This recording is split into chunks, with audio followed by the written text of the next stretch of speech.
Aspirants welcome to our YouTube channel knowledge hub में आपका एक बार फिर से स्वागत है।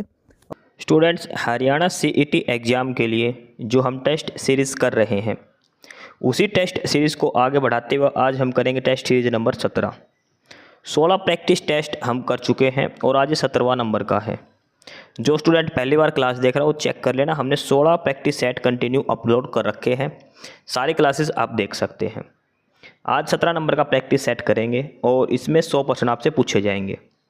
ये जो प्रैक्टिस सेट तैयार किया गया है ये सीईटी के एग्ज़ाम पैटर्न पर बेस है। जो सीईटी का जो एग्ज़ाम पैटर्न होगा उसी पर बेस है ये, यानी कि इसके अंदर जीके आएगा, computer, Haryana GK, English, Hindi, reasoning, mathematics, ये सारे टॉपिक्स इस प्रैक्टिस सेट के अंदर कवर किए गए हैं। सीईटी का जो नया सिलेबस आएगा, जो एग्ज़ाम पैटर्न आएगा, उसमें सेम ये ही सिलेबस दिए गए हैं, उसी के आधार पर ये प्रैक्टिस सेट तैयार किया गया है। 100% इसमें पूछे जाएंगे आपसे। और जो स्टूडेंट पहली बार देख रहे हैं उनको पहले बता देता हूँ, 16 प्रैक्टिस सेट कंप्लीट हो चुके हैं हमारे। ये जो टेस्ट सीरीज़ है ये आर्यभट्ट एकेडमी द्वारा तैयार की गई है और ये आर्यभट्ट एकेडमी कॉन्टैक्ट डिटेल से आप यहाँ पे कांटेक्ट कर सकते हैं, ठीक है। इसके अलावा जिन स्टूडेंट्स को क्लास की पीडीएफ चाहिए तो डिस्क्रिप्शन बॉक्स में टेलीग्राम चैनल का लिंक दिया है। टेलीग्राम चैनल है नॉलेज हब के नाम से, आप knowledge hub Telegram channel join कर लेना। और जो पहली बार यहाँ यूट्यूब पर क्लास देख रहे हो वो यूट्यूब पर नॉलेज हब को सब्सक्राइब जरूर कर लेना।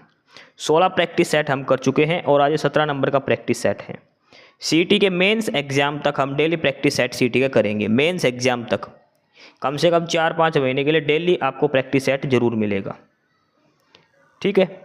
तो आज की क्लास हम स्टार्ट करते हैं प्रश्न नंबर 1 से। और ये जो स्टार्ट करेंगे सबसे पहले इसमें जीके और कंप्यूटर के प्रश्न आपसे पूछे जाएंगे, इसके बाद हरियाणा जीके इसमें पूछी जाएगी।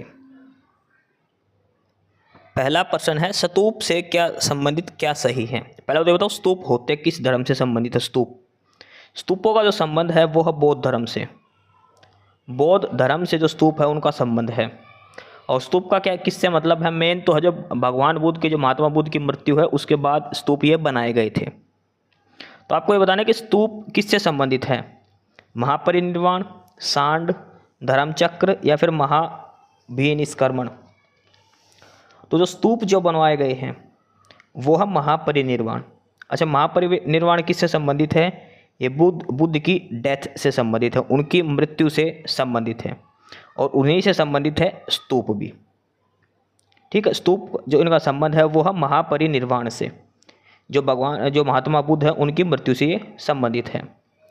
धर्मचक्र परिवर्तन क्या था, जो बुद्ध ने पहला उपदेश दिया था सारनाथ में, वो धर्मचक्र परिवर्तन कहलाता है। सांड ये बुद्ध के जन्म का प्रतीक है, बुद्ध के जन्म का प्रतीक है। और ये महाभिनिष्क्रमण ये है जब ग्रह त्याग किया था, बुद्ध ने जब ग्रह त्याग किया था उसको बोलते हैं महाभिनिष्क्रमण।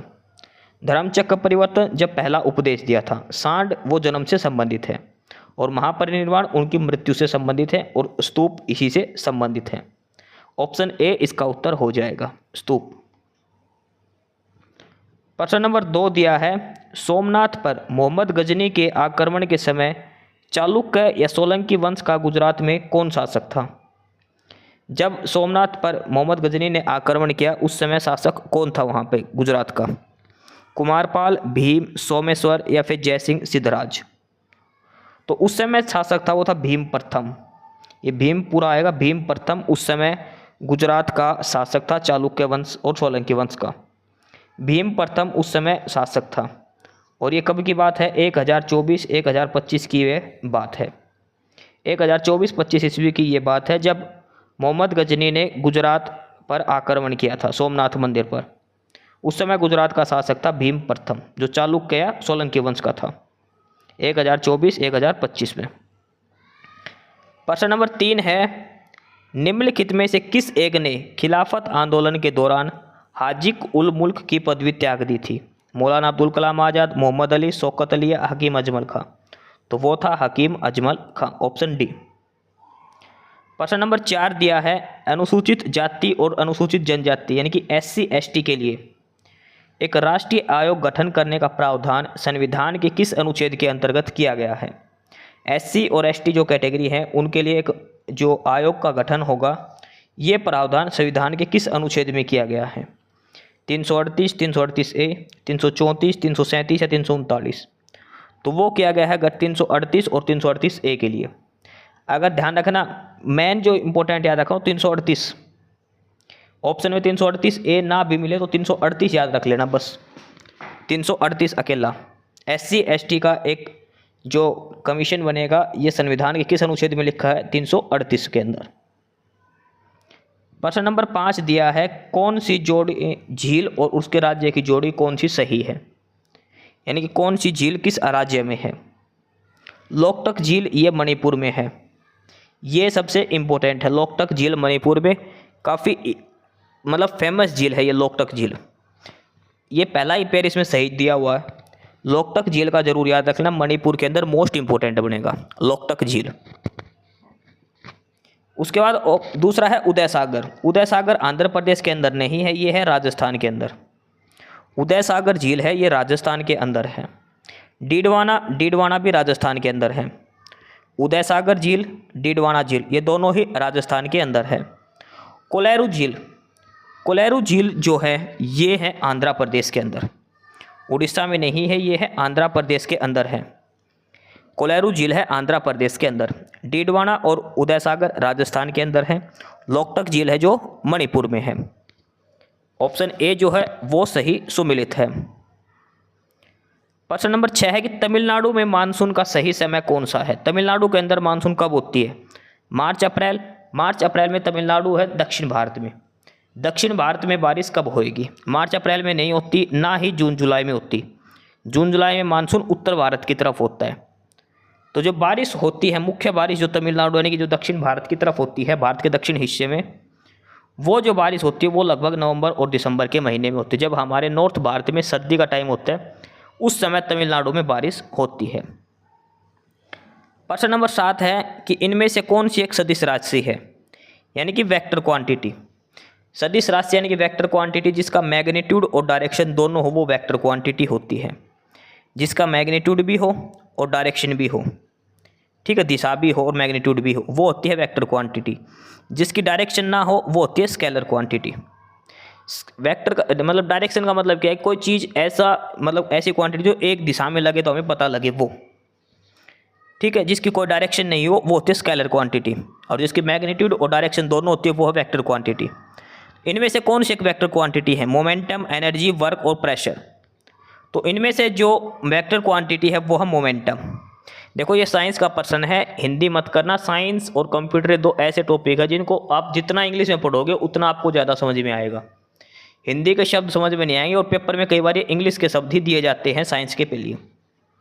तो मोमेंटम जो है वो एक वेक्टर क्वांटिटी है।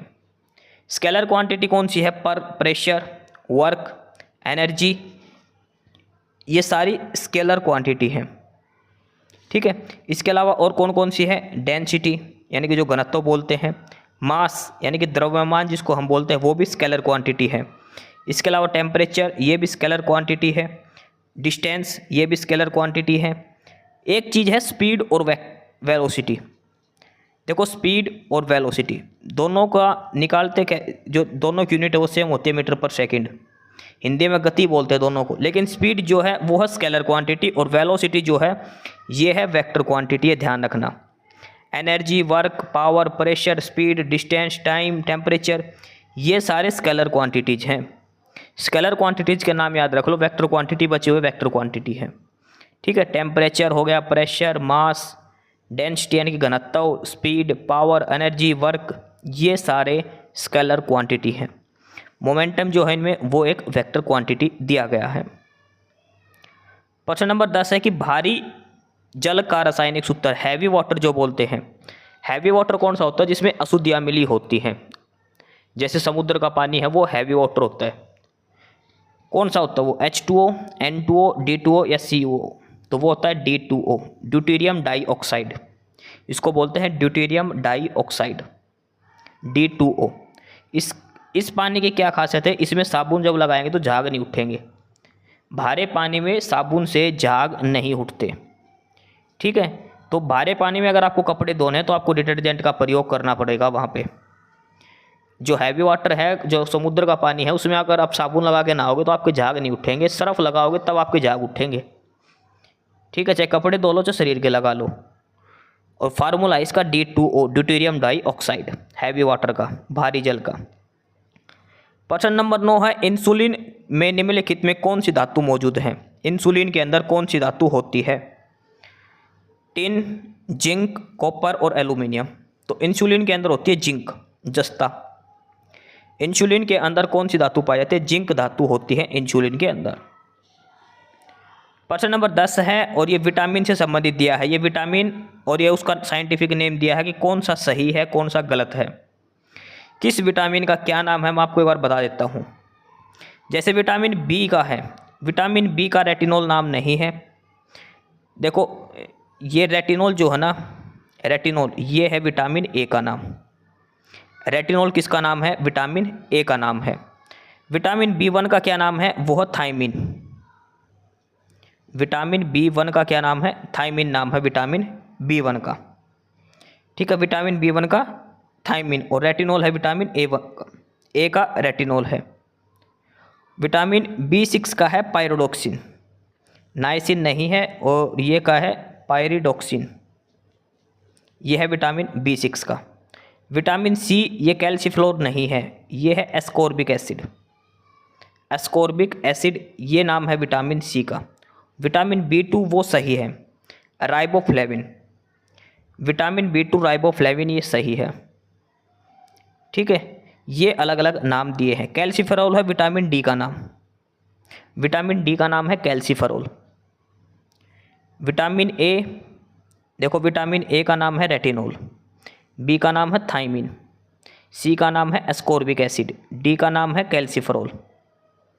ठीक है, और B2 का नाम है राइबोफ्लेविन। B6 का नाइसिन नहीं आएगा, B6 का आएगा पायरिडोक्सिन। ठीक है, ये सारे नाम आपको याद रखने हैं विटामिन और उनका scientific name. Vitamin B12 most important है। एक और ध्यान रखना, विटामिन B12 साइनो कोबाल्ट इसको बोलते हैं। साइनो कोबाल्ट एकमात्र विटामिन जिसके अंदर कोबाल्ट पाया जाता है। कई बार प्रश्न पूछा जाता है किस विटामिन के अंदर कोबाल्ट पाया जाता है?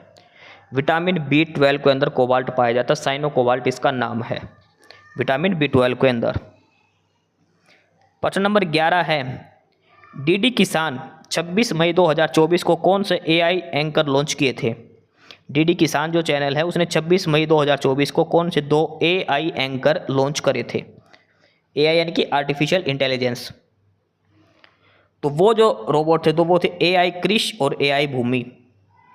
क्रिश और भूमि नाम के 2 AI जो है एंकर लॉन्च करे थे डीडी किसान ने 26 मई 2024 को। मोस्ट इंपॉर्टेंट है AI क्रिश और AI भूमि। भूमि और क्रिश नाम के 2 थे। प्रश्न नंबर 12 है, IIPA Indian institute of public administration, इसका अध्यक्ष कौन बना है? IIPA Indian institute of public administration ये दिल्ली के अंदर है, और इसका जो हेड है वो कौन बना है? तीसरी बार इसका हेड बना लगातार, और वो है doctor Jitendra Singh. Doctor Jitendra Singh IIPA Indian institute of public administration के हेड बने हैं तीसरी बार। अगला है प्रश्न नंबर 13, निम्नलिखित में से कौन सा पद कंप्यूटर से संबंधित नहीं है? ये डेफिनेशन ये वर्ड दे रखे 4, इनमें से कौन सा एक ऐसा जो कंप्यूटर से रिलेटेड नहीं है? CPU ये भी कंप्यूटर का हिस्सा है, हार्ड डिस्क, मदरबोर्ड भी, लेकिन ये एरिथ्रोसाइट्स ये WBC होती है, ये कंप्यूटर में इनका कोई काम नहीं है।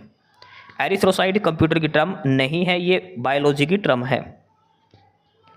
प्रश्न नंबर 14 है कि सुपर कंप्यूटर का प्रयोग करके किस अनुप्रयोग के लिए किया जाएगा?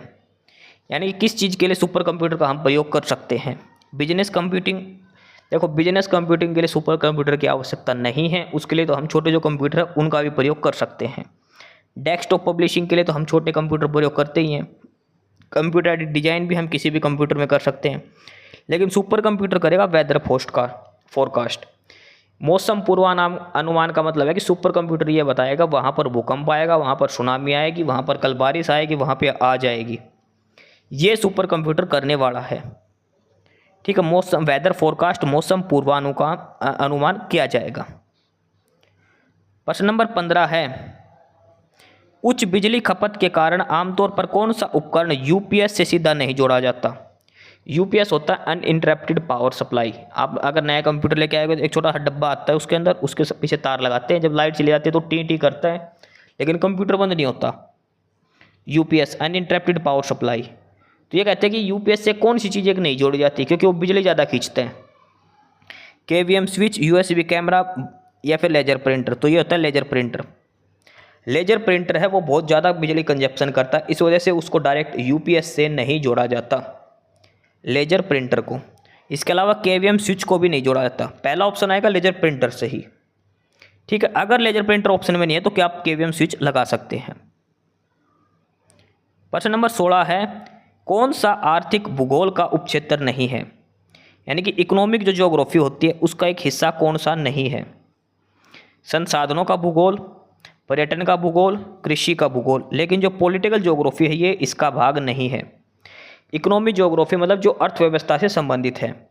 संसाधन जो रिसोर्सेज हैं वो भी सही है, एग्रीकल्चर भी, ज्योग्राफी जो टूरिज्म की है वो भी है, लेकिन जो पॉलिटिकल जो ज्योग्राफी होती है, पॉलिटिकल ज्योग्राफी वो संबंधित नहीं है इकोनॉमिक ज्योग्राफी से। ऑप्शन डी इसमें हो जाएगा। प्रश्न नंबर 17 है और ये दिया है कि NSDL की फुल फॉर्म बताओ। NSDL की फुल फॉर्म बताओ। नेशनल सिक्योरिटीज़ ये होती है NSDL की, नेशनल सिक्योरिटी डिपॉजिटरी लिमिटेड, यानी कि जो ऑप्शन डी में दिया है national securities depositories limited NSDL। प्रश्न नंबर 18 दिया है कि चौधरी चरण सिंह हवाई अड्डा कहाँ पर है। चौधरी चरण सिंह हवाई अड्डा कहाँ पर है। एयरपोर्ट है चौधरी चरण सिंह के नाम पर, वो कहाँ है। लखनऊ उत्तर प्रदेश, बेंगलुरु कर्नाटक, झारखंड रांची, देहरादून उत्तराखंड। तो चौधरी चरण सिंह एयरपोर्ट है ये है लखनऊ एयरपोर्ट का नाम। चौधरी चरण सिंह जो एयरपोर्ट है ये लखनऊ एयरपोर्ट का नाम है, ठीक है। लखनऊ एयरपोर्ट का नाम है चौधरी चरण सिंह एयरपोर्ट। चौधरी चरण सिंह कौन थे, भारत के 6 या 7वें नंबर के प्रधानमंत्री थे ये। देखो 18 प्रश्न हो गए और 18 प्रश्न में हमने जीके और कंप्यूटर के प्रश्न हमने कर लिए हैं। जीके और कंप्यूटर के प्रश्न हमने कर लिए हैं। प्रश्न नंबर 19 से यहाँ से हमारी हरियाणा जीके शुरू होती है। अब हम करेंगे हरियाणा जीके के प्रश्न। प्रश्न नंबर 19 से प्रश्न दिया है कि हरियाणा राज्य की स्थापना कब हुई थी, हरियाणा कब बना था। तो ये पढ़ने की जरूरत नहीं है। हरियाणा बना था 1 नवंबर 1966 को, पंजाब से अलग होकर बना था 1 नवंबर 1966 को। प्रश्न नंबर 20 है, 1756 और 57 के दौरान हरियाणा राज्य किसके नियंत्रण के अधीन था। यानी कि जब 1756 और 57 जब प्लासी की लड़ाई होने वाली थी, प्लासी और बक्सर की लड़ाई 57 और 64 में हुई थी, तो उस समय पूछ रहा है लड़ाई से पहले हरियाणा किसके अधीन था 1756 और 57 में। मुगलों के अधीन, सिखों के अधीन, मराठों के अधीन। तो उस समय जो हरियाणा था वो था मराठों के अधीन। किसके कंट्रोल में था, हरियाणा के ऊपर मराठों का अधिकार था 1756-57 में। प्रश्न नंबर 21 दिया है, यमुना नदी के साथ हरियाणा के निम्नलिखित में से किस जिले की सीमा नहीं लगती। यानी कि 4 डिस्ट्रिक्ट दे रखे हैं, 3 ऐसे हैं जो यमुना नदी के साथ सीमा साझा करते हैं, 1 डिस्ट्रिक्ट की नहीं लगती। यमुनानगर, सोनीपत, पानीपत और रोहतक। देखो यमुनानगर, यहाँ से तो यमुना नदी हरियाणा में प्रवेश करती है। यमुना नदी हरियाणा में कहाँ से प्रवेश करती है, यमुनानगर से ही। हाथिनी कुंड बैराज यहाँ पर बना हुआ है, तो यमुनानगर, यहाँ तो यमुना नदी बहती है। देखो यमुना नदी हरियाणा की पूर्वी साइड में है, ठीक है। ये हरियाणा है, मान लो इधर यमुनानगर से आएगी, फिर पानीपत, करनाल, सोनीपत और ऐसे आगे दिल्ली होकर यूपी में चली जाएगी। तो यमुनानगर, पानीपत, सोनीपत, करनाल, ये जो सारे डिस्ट्रिक्ट हैं इन सभी जगह पर यमुना नदी है, लेकिन रोहतक में यमुना नदी नहीं बहती, ठीक है। हरियाणा की जो पूर्वी सीमा पर जो डिस्ट्रिक्ट है सारे, उन पर यमुना नदी बहती है वहाँ पर। प्रश्न नंबर 22 दिया है, हरियाणा की विधानसभा की खालिस्तान अनुसूची में शामिल विषयों पर कानून पारित करती है। देखो पॉलिटी का प्रश्न है और हरियाणा जीके के अंदर दिया है थोड़ा सा घुमा के। यानी कि ये कह रखा कि हरियाणा की जो विधानसभा है वो संविधान की किस अनुसूची में जो विषय शामिल है उन पर कानून बना सकती है। ये प्रश्न वो है जिसके अंदर 3 अनुसूची थी, संघ सूची, राज्य सूची और समवर्ती सूची, ठीक है। ये 3 सूची आपने पढ़ी होगी, संघ सूची, राज्य सूची और समवर्ती सूची। इंग्लिश में बोलते हैं यूनियन लिस्ट, स्टेट लिस्ट और कॉन्करेंट लिस्ट। तो संघ सूची है जो यूनियन लिस्ट है, इस पर कानून कौन बनाएगा? केंद्र सरकार। केंद्र सरकार इस पर कानून बना सकती है। राज्य सूची पर राज्य सरकार बनाएगी। समवर्ती सूची पर, समवर्ती सूची का ध्यान रखना, केंद्र और राज्य दोनों कानून बनाते हैं, लेकिन अगर उनके जो कानून बनाए दोनों का एक दूसरे के विपरीत है, भाई केंद्र ने कुछ बात कही किसी पे जो सब्जेक्ट हैं समवर्ती सूची के उस पर, और राज्य सरकार ने कुछ अलग बात कही, तो मान्य होगा केंद्र सरकार का। प्रायोरिटी पहले केंद्र सरकार वाले कानून को दी जाएगी समवर्ती सूची के विषयों पर। ठीक है, 3 प्रकार की होते विषय, जो 3 प्रकार की लिस्ट थी, संघ सूची, राज्य सूची और समवर्ती सूची। तो किस अनुसूची के अंदर दिए गए हैं, ये बात है इसके अंदर, किस अनुसूची में ये दिए गए हैं? संघ सूची, राज्य सूची और समवर्ती सूची, ये इसके अंदर पूछा गया है। तो ये दिया गया है संविधान की 7वीं अनुसूची में। संविधान की 7वीं अनुसूची में जो 3 विषय हैं उन पर राज्य जो है, राज्य सूची है, उस पर विधानसभा कानून बना सकती है। तो हरियाणा की विधानसभा जो 7वीं अनुसूची में 3 जो सूचियाँ दिए हैं, उसमें जो राज्य सूची है, राज्य सूची के जो विषय हैं उन पर कानून बना सकती है।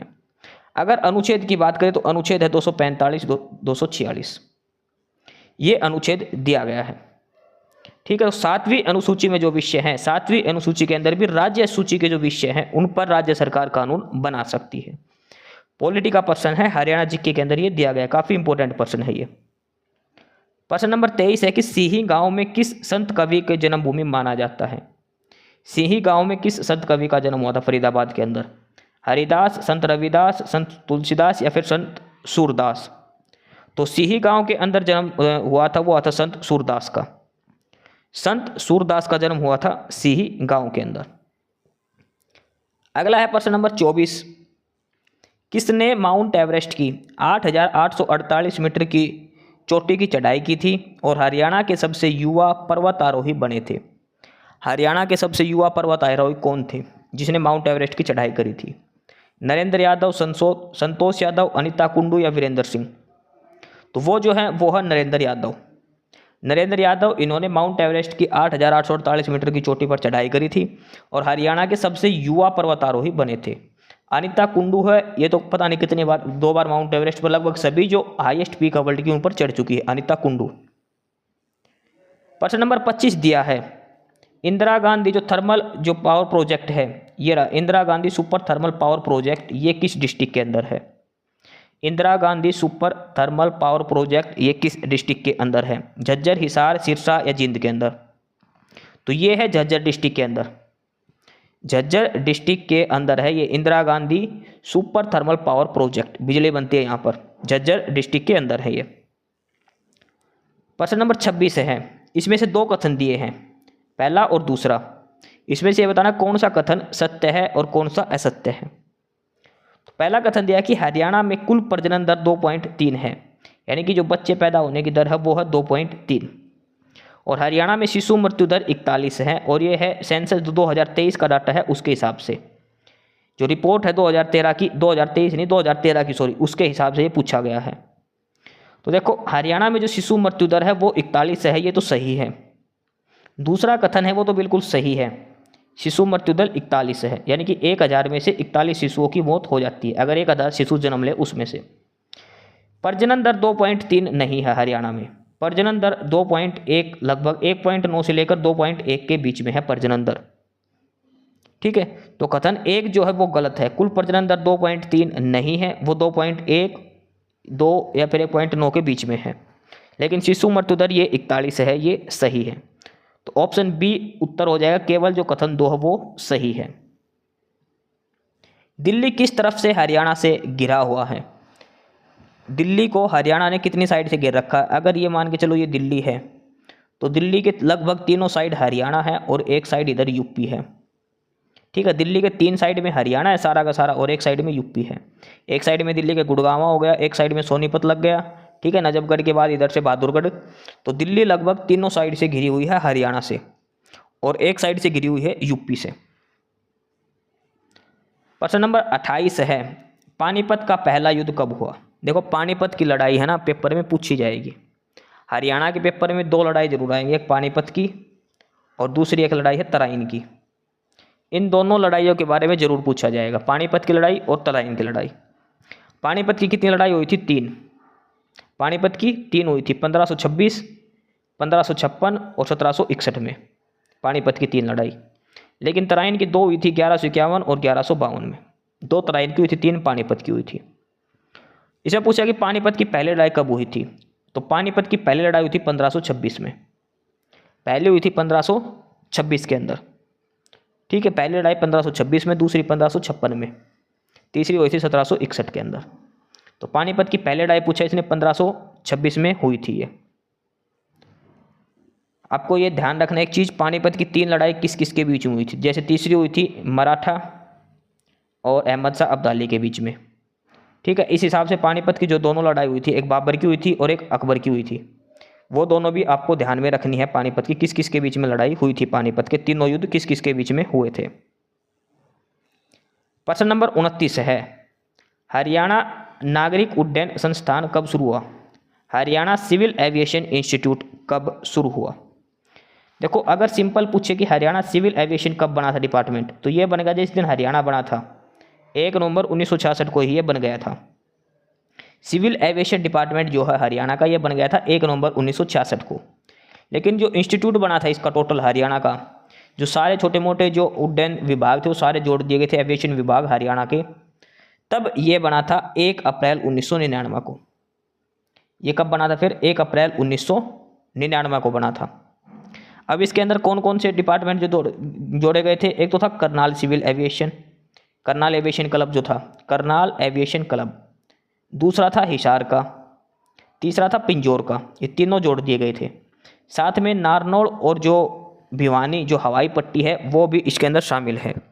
इन सभी को मिलाकर एक इंस्टीट्यूट बनाया गया था, हरियाणा सिविल एविएशन इंस्टीट्यूट, ठीक है। ये बनाया गया था 1 अप्रैल 1999 को। करनाल, हिसार और पिंजौर का जो एविएशन क्लब है वो जोड़े गए थे। साथ में नारनौल और भिवानी के अंदर जो पट्टी हवाई पट्टी के वो भी इसमें जोड़े गए थे। सिविल एविएशन, अगर विभाग पूछे सिविल एविएशन स्टार्ट में कब बन गया था, वो बना था 1 नवंबर 1966 को ही। लेकिन मेन जो इंस्टीट्यूट बना था वो बना था 1 अप्रैल 1999 को। ऑप्शन सी उत्तर है इसका। प्रश्न नंबर 30 है, खालिस्तान हरियाणा के सबसे लंबे समय तक सेवारत रहने वाले राज्यपाल थे। हरियाणा का कौन सा गवर्नर सबसे लंबे टाइम तक रहा, कौन सबसे कम टाइम तक, वर्तमान में कौन है, पहला गवर्नर कौन था। हरियाणा के गवर्नर के ऊपर भी प्रश्न आने की संभावना है। हरियाणा के सीएम और गवर्नर दोनों याद कर लेना, कौन गवर्नर कब बना था, क्या उनकी खासियत है।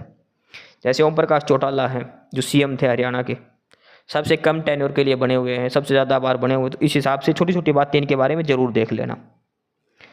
बीएन चक्रवर्ती, जयसुखलाल हासी, आरएस नरोला और धर्मवीर। हरियाणा के सबसे पहले गवर्नर थे धर्मवीर, सबसे पहले गवर्नर बने थे धर्मवीर 1 नवंबर 1966 को। और ये लगभग 1 साल यानी कि 10 महीने के तकरीबन इनका टेन्योर था।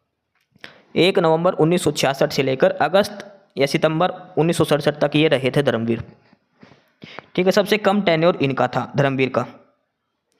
उसके बाद जो दूसरे गवर्नर बने थे धर्मवीर के बाद, वो बना था बीएन चक्रवर्ती। बीएन चक्रवर्ती कब गवर्नर बने थे, 1967 और 1976 तक। लगभग 9 साल ये गवर्नर रहे हैं बीएन चक्रवर्ती, वीरेंद्र नारायण चक्रवर्ती। 1967 से लेकर 76 तक लगभग 10 साल ये गवर्नर रहे हैं हरियाणा के। इनके बाद बना था आरएस नरोला, आरएस नरोला, रणजीत सिंह नरोला, ये बने थे इनके बाद तुरंत 1976 और 1976 तक, यानी कि ये लगभग 3-4 महीने के तकरीबन इनका कार्यकाल था। 1976 में बने थे और 1976 में ही इन्होंने रिजाइन दे दिया था। 5वें महीने में बने थे, 8वें महीने में इन्होंने रिजाइन दे दिया था 1976 में ही आरएस नरोला ने। इसके तुरंत बाद बने थे जयसुखलाल हाथी, जयसुखलाल हाथी, और ये लगभग 1 साल रहे थे 1976 से लेकर 1977 तक। ये चारों लगातार क्रम में बने हुए हैं। हरियाणा का पहला गवर्नर, हरियाणा का दूसरा गवर्नर, हरियाणा का तीसरा गवर्नर और हरियाणा का चौथा गवर्नर। सबसे ज़्यादा टाइम पीरियड रहा था बीएन चक्रवर्ती का, लगभग 10 साल इनका टेन्योर रहा था 1967 से लेकर 1976 तक। अगर बात करें सबसे कम समय किस गवर्नर का रहा है, तो वो थे ओपी वर्मा। ओपी वर्मा हरियाणा के एक गवर्नर थे जिनका टेन्योर सबसे कम रहा, और कितने दिन के लिए, 5 दिन के लिए बने थे। ओपी वर्मा सिर्फ 5 दिन के लिए हरियाणा के गवर्नर बने थे, 2004 की बात है ये। वर्तमान में हरियाणा के गवर्नर कौन है, तो वो है बंडारू दत्तात्रेय। बंडारू दत्तात्रेय हरियाणा के गवर्नर हैं 2021 से लेकर अब तक, ठीक है। वर्तमान में बंडारू दत्तात्रेय सबसे पहले बने थे धर्मवीर, और सबसे कम टेन्योर है ओपी वर्मा का, सबसे ज़्यादा टेन्योर रहा है बीएन चक्रवर्ती का। प्रश्न नंबर 31 है कि हरियाणा में तीज कब मनाई जाती है। देखो तीज अगर वैसे पूछे किस महीने में तो आती है सावन के अंदर। सावन के महीने में हरियाणा में तीज मनाई जाती है, यानी कि बारिश के मौसम में। तीज का त्यौहार जो है वो बारिश आगमन से संबंधित है।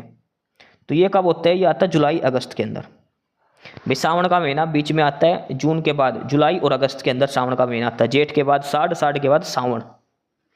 तो लगभग ये जुलाई के आखिरी में या फिर अगस्त के महीने में तीज का त्यौहार आता है। बारिश से संबंधित है त्यौहार, ध्यान रखना।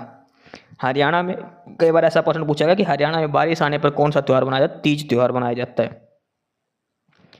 प्रश्न नंबर 32 है जसवंत सिंह तोहनवी ने हरियाणा में किस क्षेत्र में अंशदान किया है। जसवंत सिंह तोहनवी किस क्षेत्र से संबंधित हैं।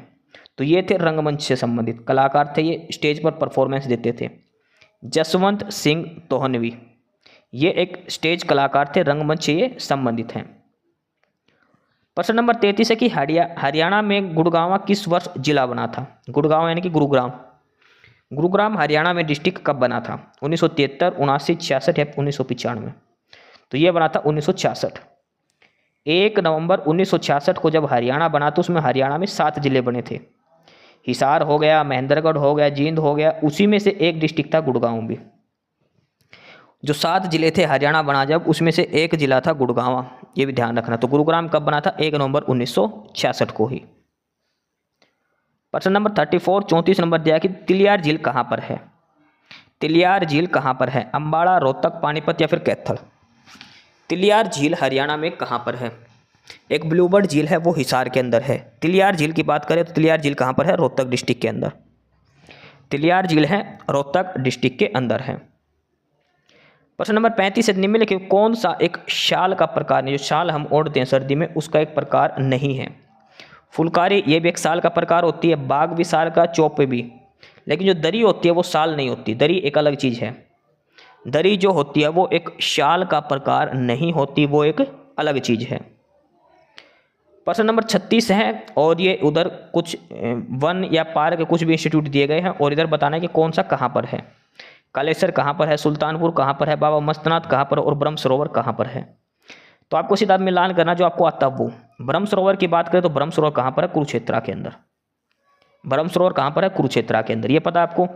सुल्तानपुर पक्षी विहार ये भी आपको पता है, ये कहाँ पर है, गुड़गांव के अंदर। सुल्तानपुर पक्षी विहार कहाँ पर है, गुड़गांव के अंदर। बाबा मस्तनाथ यूनिवर्सिटी ये है स्थलभोर में, कहाँ पर है, स्थलभोर, और स्थलभोर कहाँ पर है, रोहतक के अंदर। कालेश्वर राष्ट्रीय उद्यान बच गया, ये कहाँ है, यमुना नगर के अंदर। ठीक है, चारों याद रखने हैं, कालेश्वर यमुना नगर के अंदर, सुल्तानपुर पक्षी विहार गुड़गांव के अंदर, बाबा मस्तनाथ जो इंस्टीट्यूट है ये है रोहतक के अंदर, और ब्रह्म सरोवर है ये है कुरुक्षेत्र के अंदर। ये चारों आपको याद रखने हैं। प्रश्न नंबर 37 दिया है हरियाणा के सर्वाधिक प्रसिद्ध रागनी गायक कौन है जिन्हें सूर्य कवि के नाम से भी जाना जाता है। हरियाणा के सूर्य कवि किसे कहा जाता है, पंडित लक्ष्मीचंद, बिस्मिल किशन लाल भाट या इनमें से कोई नहीं।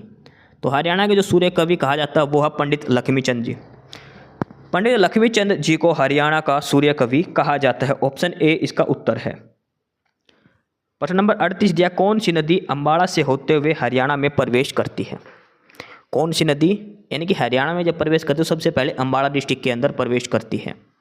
मारकंडा, इंदौरी, दोहान या फिर घग्गर। तो वो है मारकंडा नदी। मारकंडा नदी जो है वो सबसे पहले अम्बाड़ा डिस्ट्रिक्ट में आती है, उसके बाद हरियाणा के आगे अन्य डिस्ट्रिक्ट में जाती है। अम्बाड़ा से हरियाणा में प्रवेश करती है मारकंडा नदी। प्रश्न नंबर 39 दिया कि हरियाणा के किस शहर में सबसे पहले मेट्रो आई थी। देखो मेट्रो सबसे पहले आई थी कोलकाता के अंदर, ध्यान रखना। इंडिया की बात करें तो, हरियाणा की बात करें तो हरियाणा में सबसे पहले मेट्रो आई थी गुड़गांव के अंदर। गुड़गांव में जो येलो लाइन की जो मेट्रो है, ठीक है, इफ्को चौक वाली, वहाँ पर सबसे पहले मेट्रो आई थी। ऑप्शन सी इसका उत्तर हो जाएगा। गुड़गांव के अंदर सबसे पहले मेट्रो हरियाणा में गुड़गांव में आई थी। प्रश्न नंबर 40 दिया है देश का पहला रक्षा विश्वविद्यालय यानी कि पहली डिफेंस यूनिवर्सिटी जो है इंडिया की, वो कहाँ खोली गई है। पहली डिफेंस यूनिवर्सिटी कहाँ खोली गई है, हरियाणा में खुली थी, ये भी ध्यान रखना। फरीदाबाद, अम्बाड़ा, गुड़गांव या महेंद्रगढ़। तो पहली डिफेंस यूनिवर्सिटी जो रक्षा विश्वविद्यालय है वो खोला गया था गुड़गांव के अंदर। पहली डिफेंस यूनिवर्सिटी पूरे इंडिया की हरियाणा के अंदर, हरियाणा में कहाँ पर, गुड़गांव के अंदर। और गुड़गांव के अंदर एक गांव है मानेसर के पास, और वो गांव ना है बिनोला गांव। बिनोला गांव के अंदर है ये। 2013 में ये इसको आधारशिला रखी गई थी डिफेंस यूनिवर्सिटी की। तो ये 40% हो चुके और यहाँ पर हमारी हरियाणा जीके पूरी हो गई। जीके, कंप्यूटर और हरियाणा जीके, ये 3 टॉपिक हमने कर लिए हैं। अब इंग्लिश, हिंदी, मैथ और रीजनिंग, ये 4 टॉपिक हमारे बचते हैं। तो प्रश्न नंबर 41, और यहाँ से हम शुरू करेंगे इंग्लिश। क्वेश्चन नंबर 41, और यहाँ से हमारी इंग्लिश स्टार्ट होती है। इंग्लिश के अब जो टॉपिक्स हैं, कुछ प्रश्न हम इंग्लिश के देखेंगे, उसके बाद हम देखेंगे हिंदी के। प्रश्न नंबर 41 दिया है कि select the antonym of the word stingy. Antonym यानी कि उल्टा विपरीत अर्थक शब्द आपको बताना है स्टिंजी का। सबसे पहले तो स्टिंजी वर्ड जो है इसका मतलब पता होना चाहिए। स्टिंजी, स्टिंजी का अर्थ क्या होता है? कंजूस, जो कम खर्चा करे, जो कंजूसी दिखाए। देखो, कंजूस और चीप, ये कहते हैं ना, चीप आदमी एक कंजूस आदमी है ये, ठीक है।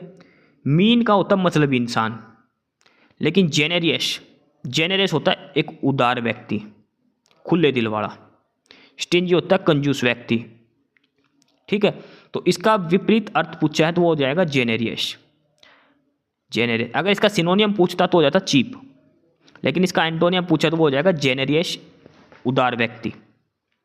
स्टिंजी का अर्थ होता है कंजूस। ऑप्शन ए इसका उत्तर हो जाएगा। 42 में दिया है 1 वर्ड आपको बताना है। ए कलेक्शन ऑफ पोएम्स, कविताओं का एक संग्रह, उसको क्या कहते हैं? देखो, स्टैंजा होता है एक पैराग्राफ, जो कविता होती है, जो पैराग्राफ होते हैं वो।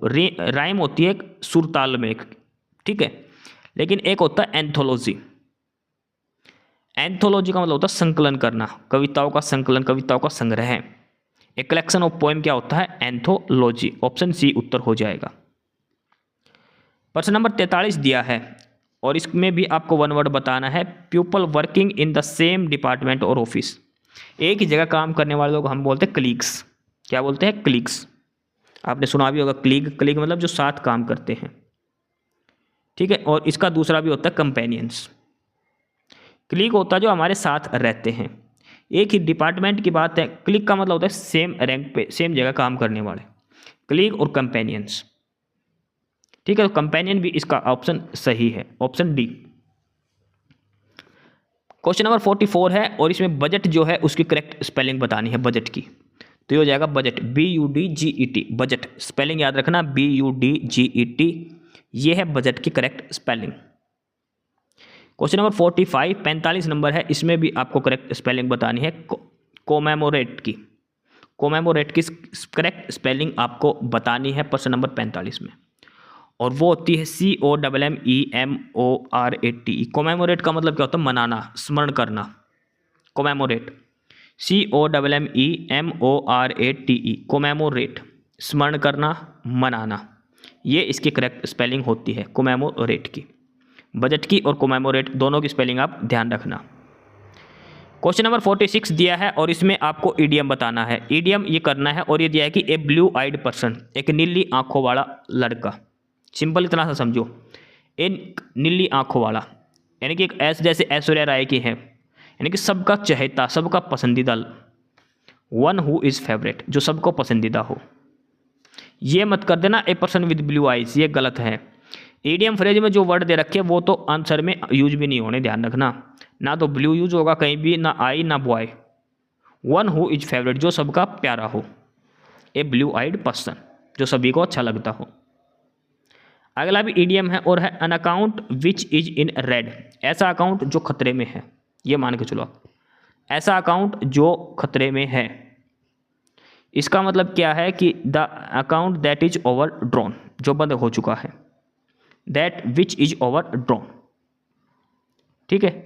ए blue eyed person, one who is favourite, an account which is in that, that which is overdrawn. दोनों इडियम आप याद रखना, काफ़ी इंपॉर्टेंट है, काफ़ी अच्छे इडियम दिए गए दोनों के दोनों। क्वेश्चन नंबर 48 दिया है और आपको फिल इन द ब्लैंक्स करना है। In the United States of America 2 dozen people blank due to the present cold wave.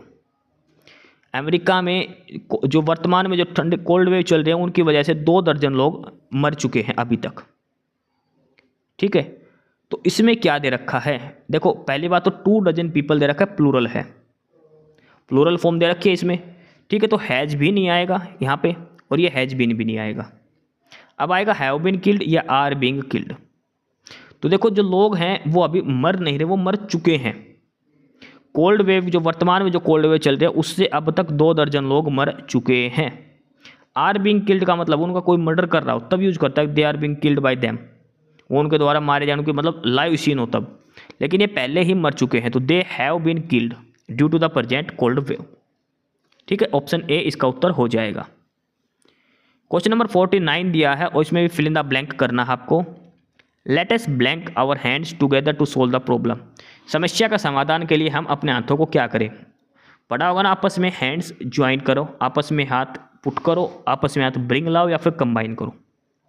तो हाथ आपस में एक साथ कंबाइन करके, हाथों में हाथ डाल के एक साथ कंबाइन करके हमें प्रॉब्लम को सोल्व करना है। ऑप्शन डी उत्तर हो जाएगा। प्रश्न नंबर 50 दिया है और आपको बताना है किस पार्ट में ग्रामेटिकल एरर है। ग्रामेटिकल एरर बताना है इस सेंटेंस के अंदर। It is a fact that you are unknown by me. यह एक सत्य है कि आप यू आर अननोन बाई, यानी कि मैं आपको नहीं जानता, आप मेरे द्वारा अनजान हो। तो देखो इट इज़ ए फैक्ट, यह एक fact that you are unknown by me नहीं आएगा, ये आएगा अननोन टू मी, आप मेरे से अनजान हो। You are unknown to me ये आएगा, अननोन बाई मी ये नहीं आएगा। It is a fact that you are known to me, ठीक है, नोन है, सॉरी अननोन है, नोन, तो टू मी आएगा, बाई मी नहीं आएगा। क्वेश्चन नंबर 51 है और इसमें भी आपको ग्रामेटिकल एरर बताना है।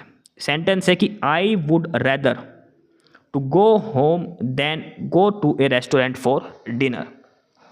अगर आपने सेंटेंस पढ़ा होगा तो आप समझ जाओ कहाँ गलती है। देखो वुड रेदर के साथ आता है देन, वुड रेदर के साथ क्या आता है देन, ये तो सही है, लेकिन वुड रेदर के बाद जो सेम फ्रेज है सेम यहीं पर आएगा। तो इसमें आएगा I would rather go, to go नहीं आएगा, सिर्फ आएगा go. I would rather go home than go to a restaurant. मैं रेस्टोरेंट की बजाय घर जाना पसंद करूँगा डिनर के लिए, तो टू गो नहीं आएगा, सिंपल गो आएगा। तो रेदर टू गो इसमें एरर है, सिंपल आएगा रेदर गो। क्वेश्चन नंबर 52 है और आपको बताना है कुछ चेंज करना है या नहीं, और ये है ऑलरेडी गो इन। ये कहाँ पर है, ये आर ऑलरेडी गोइंग, इस वाली फ्रेज के अंदर आपको बताना है आर ऑलरेडी गोइंग ऑन, इस वाले फ्रेज में बताना है कोई करेक्शन करनी है या फिर ये सही है। सेंटेंस दिया है the work on 2 projects are already going on which will connect Leh Ladakh by railway line and air. अब इसमें ध्यान से देखो, the work on 2 projects, 2 project के ऊपर काम, ये एक सिंगुलर चीज़ दे रखी, द वर्क। अगर द वर्क्स होता तो प्लूरल था, तो द वर्क इज आएगा, यहाँ पे आर नहीं आएगा, इज ऑलरेडी गोइंग ऑन, ये ऑप्शन बी वाला आ जाएगा। The work on 2 project is already going on, ठीक है, जो काम है वो ऑलरेडी अभी चल रहा है, इज गोइंग ऑन।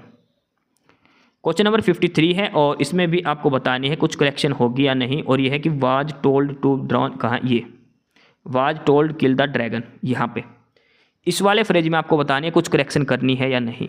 सेंटेंस दिया है the price was told, the prince was told kill the dragon but in order to do so he had to cross the forbidden mountains. Prince आएगा यहाँ पे, the prince was told, the price was told kill the dragon. इसमें यह बताना है कि क्या correction इसके अंदर आएगी 53 के अंदर। तो इसमें क्या आएगा, यह आएगा was told to kill the dragon, was told to kill the dragon, dragon को मारना, ठीक है, ये टू जो है उससे जुड़ेगा।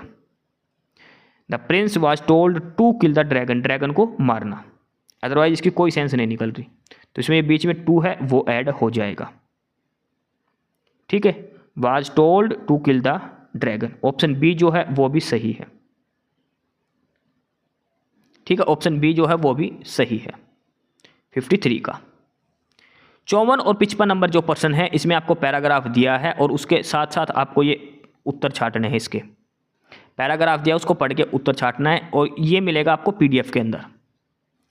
पीडीएफ कहाँ पे मिलेगी, आपको टेलीग्राम चैनल का लिंक दिया है नीचे नॉलेज हब का डिस्क्रिप्शन बॉक्स में। नॉलेज हब ज्वाइन कर लेना टेलीग्राम पर। पहली बार क्लास देख रहे हो तो यूट्यूब पर भी नॉलेज हब को सब्सक्राइब जरूर कर लेना। ठीक है, हमारी इंग्लिश हो गई, हमारी जीके, कंप्यूटर और हरियाणा जीके पूरी हो गई। अब हम पढ़ेंगे आगे हिंदी। अब आगे जो प्रश्न आएंगे वो हिंदी के आएंगे। प्रश्न नंबर 56 से हमारी हिंदी शुरू होती है। प्रश्न नंबर 56 दिया, स्वर के कितने भेद होते हैं। स्वर के कितने भेद होते हैं? स्वर के हमने पढ़े 3 प्रकार के होते हैं स्वर। एक होता है ह्रस्व स्वर, दूसरा होता है दीर्घ स्वर और तीसरा होता है प्लुत स्वर। स्वर टोटल होते हैं 11, ह्रस्व स्वर होते हैं 4। स्वर कितने होते हैं? 11। स्वर के भेद कितने होते हैं? 3, ह्रस्व स्वर, दीर्घ स्वर और प्लुत स्वर। ये ध्यान रखना, स्वर के कितने भेद होते हैं? 3 भेद होते हैं स्वर के, ह्रस्व स्वर, दीर्घ स्वर और प्लुत स्वर। प्रश्न नंबर 56 पूछा क्या है? स्वर, अच्छा स्वर किसका भेद है ये पूछा है। स्वर किसका भेद है ये नहीं पूछा, स्वर के कितने भेद है ये पूछा, स्वर किसका भेद है। तो स्वर किसका भेद होता है? वर्ण का। भाई वर्ण के 2 भेद होते हैं, एक स्वर और दूसरा व्यंजन। तो स्वर किसका भेद है? यह है व्यंजन उसका, वर्ण का।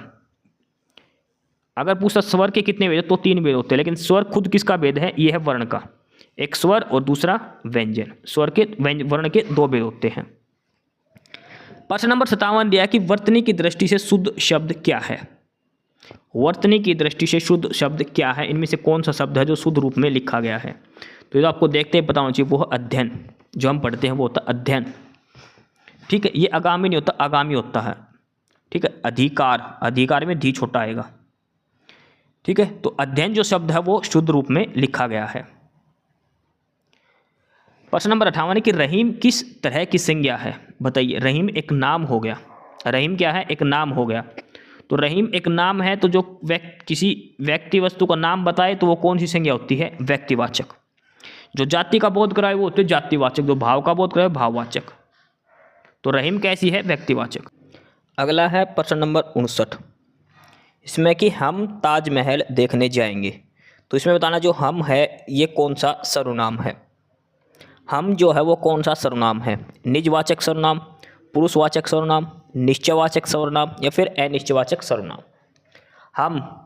हम जो है ये है पुरुषवाचक सर्वनाम। हम जो है ये क्या है? पुरुषवाचक सर्वनाम है। प्रश्न नंबर 60 दिया है, निम्नलिखित शब्दों में से जो शब्द विशेषण नहीं है उसका उल्लेख कीजिए। ये 4 दे रखे हैं, इसमें से 3 शब्द हैं जो विशेषण हैं। विशेषण का मतलब है कि जो किसी ना किसी चीज़ में विशेषता बताते हैं। जैसे दुर्जन, तो किसी व्यक्ति की विशेषता बताते हैं कि वो दुर्जन है, यानी कि वो बेकार व्यक्ति है। सज्जन यानी कि वो सभ्य व्यक्ति है, उसकी विशेषता बताई जा रही है, वो वैसा कैसा है वो व्यक्ति। ठीक है, सुकुमार मतलब जो अच्छा नौजवान, ये विशेषता बताई जा रही है कि सुकुमार है, यानी कि एक नौजवान लड़का है। लेकिन मानस क्या है? ये मानस एक विशेषण शब्द नहीं है। तो ऑप्शन डी इसका उत्तर हो जाएगा। मानस एक ऐसा शब्द है जो विशेषण शब्द नहीं है। प्रश्न नंबर 61 है कि मैं वहाँ होकर आया हूँ। मैं वहाँ होकर आया हूँ वाक्य में अव्यय शब्द कौन सा है? अव्यय बताना है। अब अव्यय की परिभाषा क्या है? जिस पर लिंग, वचन, कारक इनका कोई प्रभाव ना पड़े। जिस शब्द पर लिंग, वचन, कारक कोई प्रभाव ना पड़े, अविकारी शब्द हो जो, तो वो शब्द कौन सा है? वहाँ। वहाँ लड़की भी जा सकती है, वहाँ लड़का भी जा सकता है, वहाँ एक व्यक्ति भी जा सकता है, वहाँ 10 व्यक्ति भी जा सकते हैं। वहाँ एक ऐसी जगह है, वहाँ एक ऐसा शब्द है, लिंग, वचन, कारक इस पर कोई प्रभाव नहीं है। प्रश्न नंबर 62 दिया कि कौन सा शब्द स्त्रीलिंग नहीं है? यानी कि 3 शब्द है जो स्त्रीलिंग है और एक है जो पुल्लिंग शब्द है। जैसे पानी पिया, मैंने पानी पिया, पानी पिया, ये है पुल्लिंग। कहानी सुनी, कहानी बताई, ये है स्त्रीलिंग। मानी, मैंने उसकी बात मानी, उसने मेरी बात मानी, ये है स्त्रीलिंग। रानी, ये भी स्त्रीलिंग है। तो जो पानी शब्द है ये पुल्लिंग शब्द है।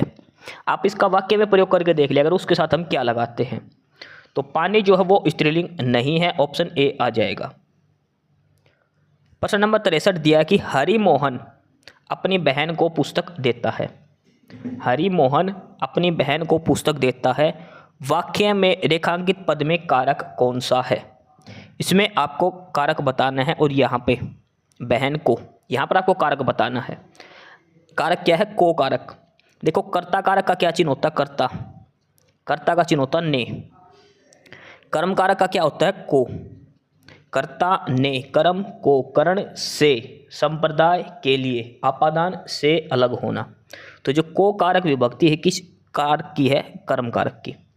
कर्म कारक का चिन्ह क्या होता है? को। अगर यहाँ पे ने होता, ने पूछते तो वो होता कर्ता कारक का। ठीक है, तो इसमें है को जो है ये कौन सा कारक है? कर्म कारक दिया गया है। प्रश्न नंबर 64 है, उस विकल्प का चयन करें जो दिए गए शब्दों का उद्भव रूप है। अट्टालिका। अट्टालिका शब्द का उद्भव रूप क्या है? अट्टालिका का अटारी, कमरा, हंसी या फिर बी और डी तो एक ही ऑप्शन है। अटारिका का मतलब होता है अटारी, छत जो बोलते हैं। अट्टालिका का अटारी मतलब इसका होता है। प्रश्न नंबर 65 दिया है कि निम्नलिखित किस शब्द में ए उपसर्ग नहीं लगा हुआ? ए उपसर्ग, उपसर्ग लगता आगे, तो ए हटा दो, पीछे वाला शब्द का अगर कोई मतलब निकलता है तो वो उसमें ए उपसर्ग है, अगर नहीं निकलता तो नहीं है। जैसे एकथ, कथ धातु है और इसमें ए प्रत्यय उपसर्ग लगा हुआ, अकथ।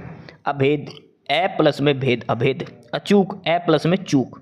लेकिन अनुज नहीं होता, अनुज में ए नहीं लगा सकते प्रत्यय, अन प्रत्यय लगेगा। ए प्लस नूज कुछ नहीं होता। ठीक है, तो अनुज जो शब्द है इसमें ए उपसर्ग नहीं लगा हुआ। तो प्रश्न नंबर 65 जो है उसमें उपसर्ग किसमें नहीं लगा हुआ? ए उपसर्ग, वो है अनुज में, बाकी सभी में ए उपसर्ग लगा हुआ है। अगला है प्रश्न नंबर 66 और इसमें आपको विलोम शब्द बताना है प्रचुर शब्द का। प्रचुर मतलब होता है अत्यधिक मात्रा में, प्रचुर मात्रा में। ठीक है, इसका विलोम यानी कि इसका उल्टा बताना है। प्रचुर होता है अत्यधिक मात्रा में, तो इसका उल्टा हो जाएगा कम मात्रा में। समझ गए? उल्टा बताना है तो वो होता है अल्प मात्रा में। क्या हो गया? प्रचुर मतलब अत्यधिक मात्रा में, अल्प यानी कि थोड़ा, प्रचुर मतलब अधिक, अल्प मतलब थोड़ा। तो इसका विलोम हमें बताना है, तो इसका विलोम हो जाएगा अल्प, प्रचुर का। ठीक है, ऑप्शन बी इसका उत्तर हो जाएगा। उसके बाद आगे है प्रश्न नंबर 67। इनमें से एक शब्द बैल का पर्यायवाची नहीं है, उसे चयनित कीजिए। 4 ऑप्शन दिए हैं, 4 में से 3 शब्द ऐसे हैं जो बैल शब्द का पर्यायवाची है, एक चौथा शब्द ऐसा है जो नहीं है। देखो, बैल को बोलते हैं वृषभ, गऊ और बलिवर्ध, लेकिन अश्म जो है ऑप्शन ए जो दिया है ये बैल का पर्यायवाची शब्द नहीं है। अश्म बैल का पर्यायवाची नहीं होता है। प्रश्न नंबर 68 दिया है, इनमें से कौन सा शब्द शरीर का अंग नहीं है?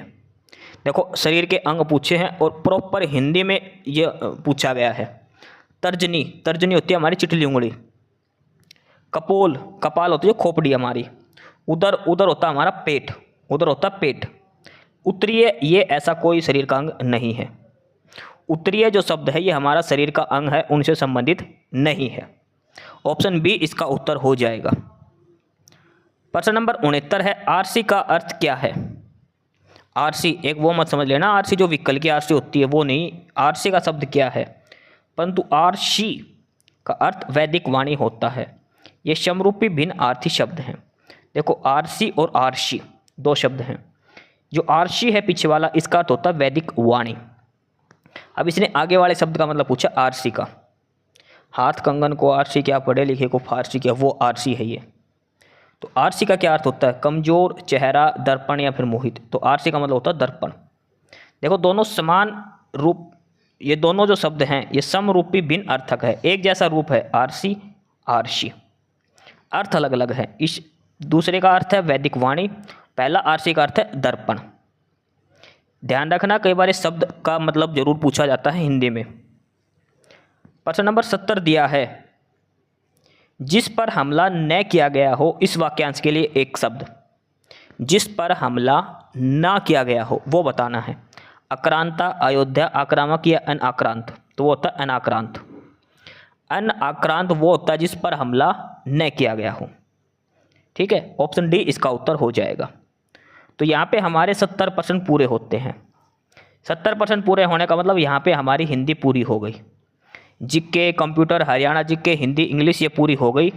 अब हम प्रश्न नंबर 71 से 100 तक 30% बच गए। इसमें से 15% करेंगे गणित के और 15% करेंगे रीजनिंग के। प्रश्न नंबर 71 से यहाँ से हमारा गणित का काम शुरू होता है, प्रश्न नंबर 71 से। ठीक है, तो प्रश्न नंबर 71 दिया है, सबसे पहला प्रश्न दिया है इसमें दिया है कि 2 संख्याओं का अनुपात 3:8 है और उनका अंतर 160 है, तो छोटी संख्या बताओ। एक संख्या है 3, एक 8। सीधा सा निकालो, इनका अंतर कितना है? 5। 5 का मान कितना दे दिया? 160 दे दिया। छोटी संख्या कौन सी है? 3। 3 का मान पूछा है, 5 की वैल्यू 160 दे दी, तो बटे 5 करेंगे तो 1 का मान कितना आ जाएगा, 5 या 15, 5 दूनी 30, 3 का मान निकालना, 32 गुणा 3 करेंगे तो 96 उत्तर हो जाएगा। ठीक है, या फिर ऐसे भी निकाल लो, संख्या दे रखी है, मान ली संख्या एक होगी 3x, दूसरी होगी 8x, इनका अंतर दे दिया तो 8x माइनस 3x करेंगे तो क्या बचेगा 5x, 5x का मान कितना आ गया 160, x का मान निकालेंगे कितना आ गया 32, छोटी संख्या कितनी है 3x, तो 32 गुणा में 3 करेंगे तो 96 इसका उत्तर हो जाएगा। ठीक है, ऐसे भी आप कर सकते हो x मान के भी, अदरवाइज सीधा इनका अंतर दिखा लो, 5 और 8 और 3 का अंतर 5, 5 का मान 160 दे दिया, छोटी संख्या पूछी है, छोटी संख्या कितनी है 3, तो 3 गुणा में 32। अगला है सवाल नंबर 72, इसमें दिया है वह सबसे छोटी संख्या कौन सी होनी चाहिए जिसे 6064 में जोड़ने के बाद संख्या 24 से पूर्णतः भाग हो जाती है। देखो ऐसे क्या करना है, इस संख्या को देखो, पहले वो बताओ संख्या जो इससे पूर्णतः विभाजित हो जाती है, 6064 में क्या जोड़े कि जो संख्या है वो 24 से पूरा भाग हो जाए। तो 6064 को सीधा सीधा बात 24 से भाग दे दो, 6064 को सीधा सीधा 24 से भाग दे दो। ठीक है, 6064 को जब 24 से भाग देंगे तो ये लगभग 252 पे जाएगा, और लास्ट में जो लास्ट में है इसमें लगभग 16 शेष बचेगा। 6064 को जब 24 से भागे तो 16 शेष बचेगा। 16 में क्या जोड़ेगी, 24 से पूरा भाग हो जाए तो 16 में 8 जोड़ेंगे, 16 में 8 जोड़ें 24 बन जाएगा। ठीक है, तो 6064 में हमें कितना जोड़ना पड़ेगा 8, तो कितना बन जाएगा 6072। 6072 को जब हम 24 से भाग देते हैं तो ये 253 से पूरा भाग हो जाती है। ठीक है, इसमें कुछ नहीं करना, 6064 को 24 से भाग दे के देख लो, जो शेष बचे उसमें कितना जोड़े कि वो 24 से भाग हो जाए, तो उसमें हम 8 जोड़ेंगे। ऑप्शन ए इसका उत्तर हो जाएगा प्रश्न नंबर 72 का। आगे है सवाल नंबर 73, इसमें दिया है कि दो संख्याएं हैं 2:3 में, उनका एलसीएम और एचसीएफ का गुणनफल है 150, तो संख्याओं का जोड़ कितना होगा। देखो ध्यान रखना, लास्ट में संख्याओं का जोड़ पूछा है। क्या होता है, एक फार्मूला पढ़ा होगा हमने, एलसीएम गुणा में एचसीएफ बराबर दोनों संख्याओं की गुणा, ये फार्मूला हमने पढ़ रखा है।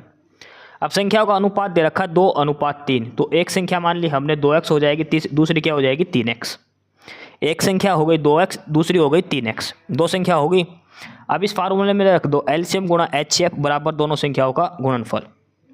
तो एलसीएम और एचसीएफ की गुणा ऑलरेडी 150 इसने दे रखी है, बराबर दोनों संख्याओं का गुणनफल कितना हो जाएगा 2x गुणा में 3x, यानी कि 3 दूनी 6, और ये बन जाएगा x स्क्वायर। ये ध्यान रखना, x और x करेंगे x स्क्वायर बनेगा, ये 6 से इधर काट देंगे और ये आएगा 25, और x का मान निकालेंगे तो 25 का रूट करेंगे तो 5, x का मान आ गया 5, संख्या कितनी थी 2x और 3x, तो इनका जोड़ निकालना है, तो संख्या का जोड़ कितना हो गया 5x, और x का मान कितना हमारा 5, तो 5 गुणा 5 करेंगे तो 25। समझ गए, 2x और 3x ये दो संख्या माननी है, x का मान 5 आ गया, तो 3 और 2 5 और 5 5 25, ऑप्शन ए इसका उत्तर हो जाएगा। तो 73 का सवाल है, उसका उत्तर हो जाएगा 25। अगला है प्रश्न नंबर 74, और ये दिया है सिंप्लीफिकेशन पर, सरलीकरण पर। ध्यान रखना, पेपर के अंदर 2 सवाल आएंगे सिंप्लीफिकेशन के, कम से कम 2 सवाल जरूर आएंगे सिंप्लीफिकेशन के। और ये जो सरलीकरण है इसका जो फार्मूला है वो सीधा सीधा लगता है बोर्ड मास का, BODMAS, bracket of divide multiply add और सब्सट्रैक्शन। ये 4 सभी को पता है, भाग पहले भाग होगा, फिर गुणा, फिर जोड़, फिर घटा। सबसे इंपॉर्टेंट है बी और ओ, बी मतलब ब्रैकेट, उसके बाद दूसरा शब्द है ओ, ओ का मतलब होता है ऑफ, और ऑफ को हिंदी में बोलते हैं का। तो सबसे पहले ब्रैकेट सोल्व करेंगे, ब्रैकेट नहीं तो सबसे पहले ये का सोल्व होएगा, ये भाग नहीं होगा। पहले यहाँ गलती मत कर देना बच्चे, यहाँ पे पहले भाग दे देते, वो नहीं आएगा, पहले ये का वाला सोल्व करना है। का अर्थ होता है गुणा, तो 5/4 गुणा 12/5, ये 5 से 5 कर जाए, 4 तिया 12, तो ये कितना आ जाएगा 3। भाग में 4/25 है तो क्या आ जाएगा गुणा में 25/4, जमा इनके गुणा करेंगे तो 3/8, ये आ जाएगा।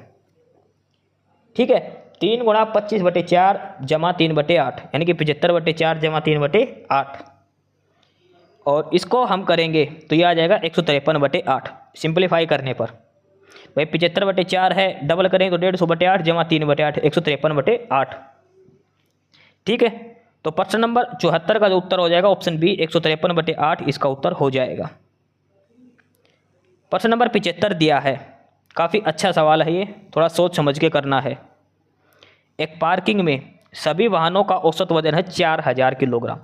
एक पार्किंग में गाड़ी वगैरह खड़ी है, सभी का टोटल वजन हो गया 4000 किलोग्राम। 12 वाहनों का औसत वजन 6000 है और शेष वाहनों का औसत वजन 3000 है। तो पार्किंग में कुल कितने व्हीकल खड़े हैं, ये इसके अंदर पूछा गया है इस सवाल के अंदर। देखो एलिगेशन लगा देना सबसे आसान है। कुछ वाहन हैं उनका वजन है 4000 किलोग्राम एवरेज। दूसरे दो वाहन है टोटल, अच्छा टोटल दे दिया, देखो सभी वाहनों का औसत वजन दे दिया 4000 हो गया। इसमें से जो 12 वाहन है उनका वजन हो गया 6000 किलोग्राम और जो बच गए एक्स उनका वजन हो गया 3000 किलोग्राम। कुछ का वजन हो गया 6000, कुछ का हो गया 3000, टोटल वजन दे दिया 4000 एवरेज। एलिगेशन लगाएंगे तो 3000 में से 4000 गए तो 1000 बचेगा इधर, और इधर 6 में से 4 गए तो 2000, यानी कि 1:2 में खड़े हैं। अब 6000 किलोग्राम के व्हीकल कितने हैं, 12 का मान कितना है 1, तो ये 1 अनुपात की वैल्यू 12, तो 2 अनुपात की कितनी हो जाएगी 24, यानी कि 12 व्हीकल का एवरेज वजन 6000 है और 24 व्हीकल का एवरेज वजन 3000 है। इसने पूछा टोटल व्हीकल कितने हो गए, 12 और 24 36, टोटल व्हीकल कितने खड़े हो गए, उसमें 36 व्हीकल हो गए। ठीक है, ये इसमें आएगा एलिगेशन लगा के। सीधा सा सवाल है, बिल्कुल आसान सवाल है। फिर देखो बीच में 4000 आएगा, एक साइड 3000 दे रखा है, एक साइड 6000, ये घटाएंगे तो इधर 1000 बचेगा और इधर 2000 बचेगा। अब जो 6000 व्हीकल है, जो 6000 वेट है, वो वहाँ पे व्हीकल कितने खड़े हैं 12, तो एक का मान 12 है तो 2 का मान कितना हो जाएगा 24, यानी कि 24 व्हीकल का एवरेज वेट है 3000 और 12 व्हीकल का एवरेज वेट है 6000। कुल व्हीकल पूछा है तो 12 जमा 24 करेंगे कितना आ जाएगा 36 टोटल व्हीकल वहाँ पे खड़े हैं। एक तो हो गया तरीका ये। इसके बाद अगर हम दूसरे तरीके की बात करें एक्स मान के, तो टोटल व्हीकल कितने दे रखे एक्स मान लिए और उनका एवरेज वेट है 4000, तो टोटल वजन कितना हो जाएगा 4000 गुणा में एक्स, टोटल वजन हो गया। अब ये कितने के बराबर है, 12 व्हीकल का तो 6000 के बराबर, 12 गुणा में 6000 जमा बच गया कितने एक्स माइनस 12, भाई टोटल एक्स थे 12 का एवरेज दे दे तो एक्स माइनस 12 बच गया और उनका एवरेज कितना है 3000। यहाँ से एक्स का मान निकालना पड़ेगा। ठीक है, एक्स का मान 36 आएगा। फिर टोटल व्हीकल पूछे हैं वो आएगा 36। एलिगेशन भी लगा सकते हो और एक्स का मान मानकर भी आप कर सकते हैं। सवाल नंबर 76 दिया है आगे। एक कॉलोनी में बच्चे, महिलाएं और पुरुषों की संख्या का अनुपात है 6:4:3। कॉलोनी में न्यूनतम सदस्य 200 हैं, तो बच्चों की कुल संख्या बताओ। देखो हमने मान लिया बच्चे कितने हैं 6x, महिलाएं कितनी है 4x, पुरुष कितने हैं 3x, टोटल कितने हो गए ये 13x। टोटल जो कॉलोनी की संख्या वो 13x है, लेकिन इसने कहा कि संख्या कॉलोनी की कम से कम 200 है, यानी कि 200 से नीचे कॉलोनी में 200 से फालतू है, 200 से कम जनसंख्या नहीं है। यानी कि 13x की वैल्यू अगर हम 200 रखेंगे तो 13x से पूरा पूरा भाग नहीं होगा। 200 अगर हम मानते हैं तो 13 से पूरा पूरा भाग नहीं होगा। संख्या पॉइंटों में तो होने रही, भाई कॉलोनी की जनसंख्या है तो पॉइंटों में तो होगी ना, ऐसा तो है नहीं कोई आधा लंगड़ा आदमी में उसको आधा जोड़ा जाएगा। ठीक है, तो इसको अगर हम 13 से भाग देंगे तो 13 कम 13 और 13 5 65, बच गया 5। तो इसमें 5 में क्या जोड़ेगी, पूरा पूरा 8 से भाग हो जाए तो 8 जोड़ना पड़ेगा ना भाई, 8 और 5 13। तो यानी कि कॉलोनी में टोटल कितनी जनसंख्या है, कम से कम 200 है, लेकिन कॉलोनी में कितनी जनसंख्या है, कम से कम 208। 208 कहाँ से आया, 8 इसलिए ऐड कर दिया कि 13 से पूरा पूरा भाग होगा, ये 13x की वैल्यू 208 आएगी। न्यूनतम बात करिए इसने, न्यूनतम यानी कि कॉलोनी में कम से कम 200 लोग तो हैं, 200 से फालतू ही है, तो 200 के आसपास कितने होंगे, 208 ही होंगे। ठीक है, यहाँ से x का मान निकालेंगे तो 208 ही पूरा पूरा भाग जाए, 13 कम 13 और 13 6 78, x का मान आ गया 16। इसने पूछा बच्चों की न्यूनतम संख्या, बच्चे कितने हैं 6x, तो 6 और गुना x का मान 16 है, 16 6 96, ऑप्शन बी इसका उत्तर हो जाएगा। ये टोटल जोड़ेंगे कितना आ जाएगा 13x। इसने दे रखा है कि 200 कम से कम होने चाहिए, न्यूनतम ही बात करिए इसने सारी। लास्ट में उत्तर भी बच्चों की न्यूनतम संख्या पूछी है, तो 200 तो 13 से पूरा पूरा भाग होगा नहीं, 200 से पूरा पूरा भाग, 13 से पूरा पूरा भाग होने वाली संख्या 200 की, और वो है 208। ठीक है, 208 ऐसी संख्या जो 13 से पूरा पूरा भाग होती है, तो कॉलोनी की कम से कम संख्या है 208।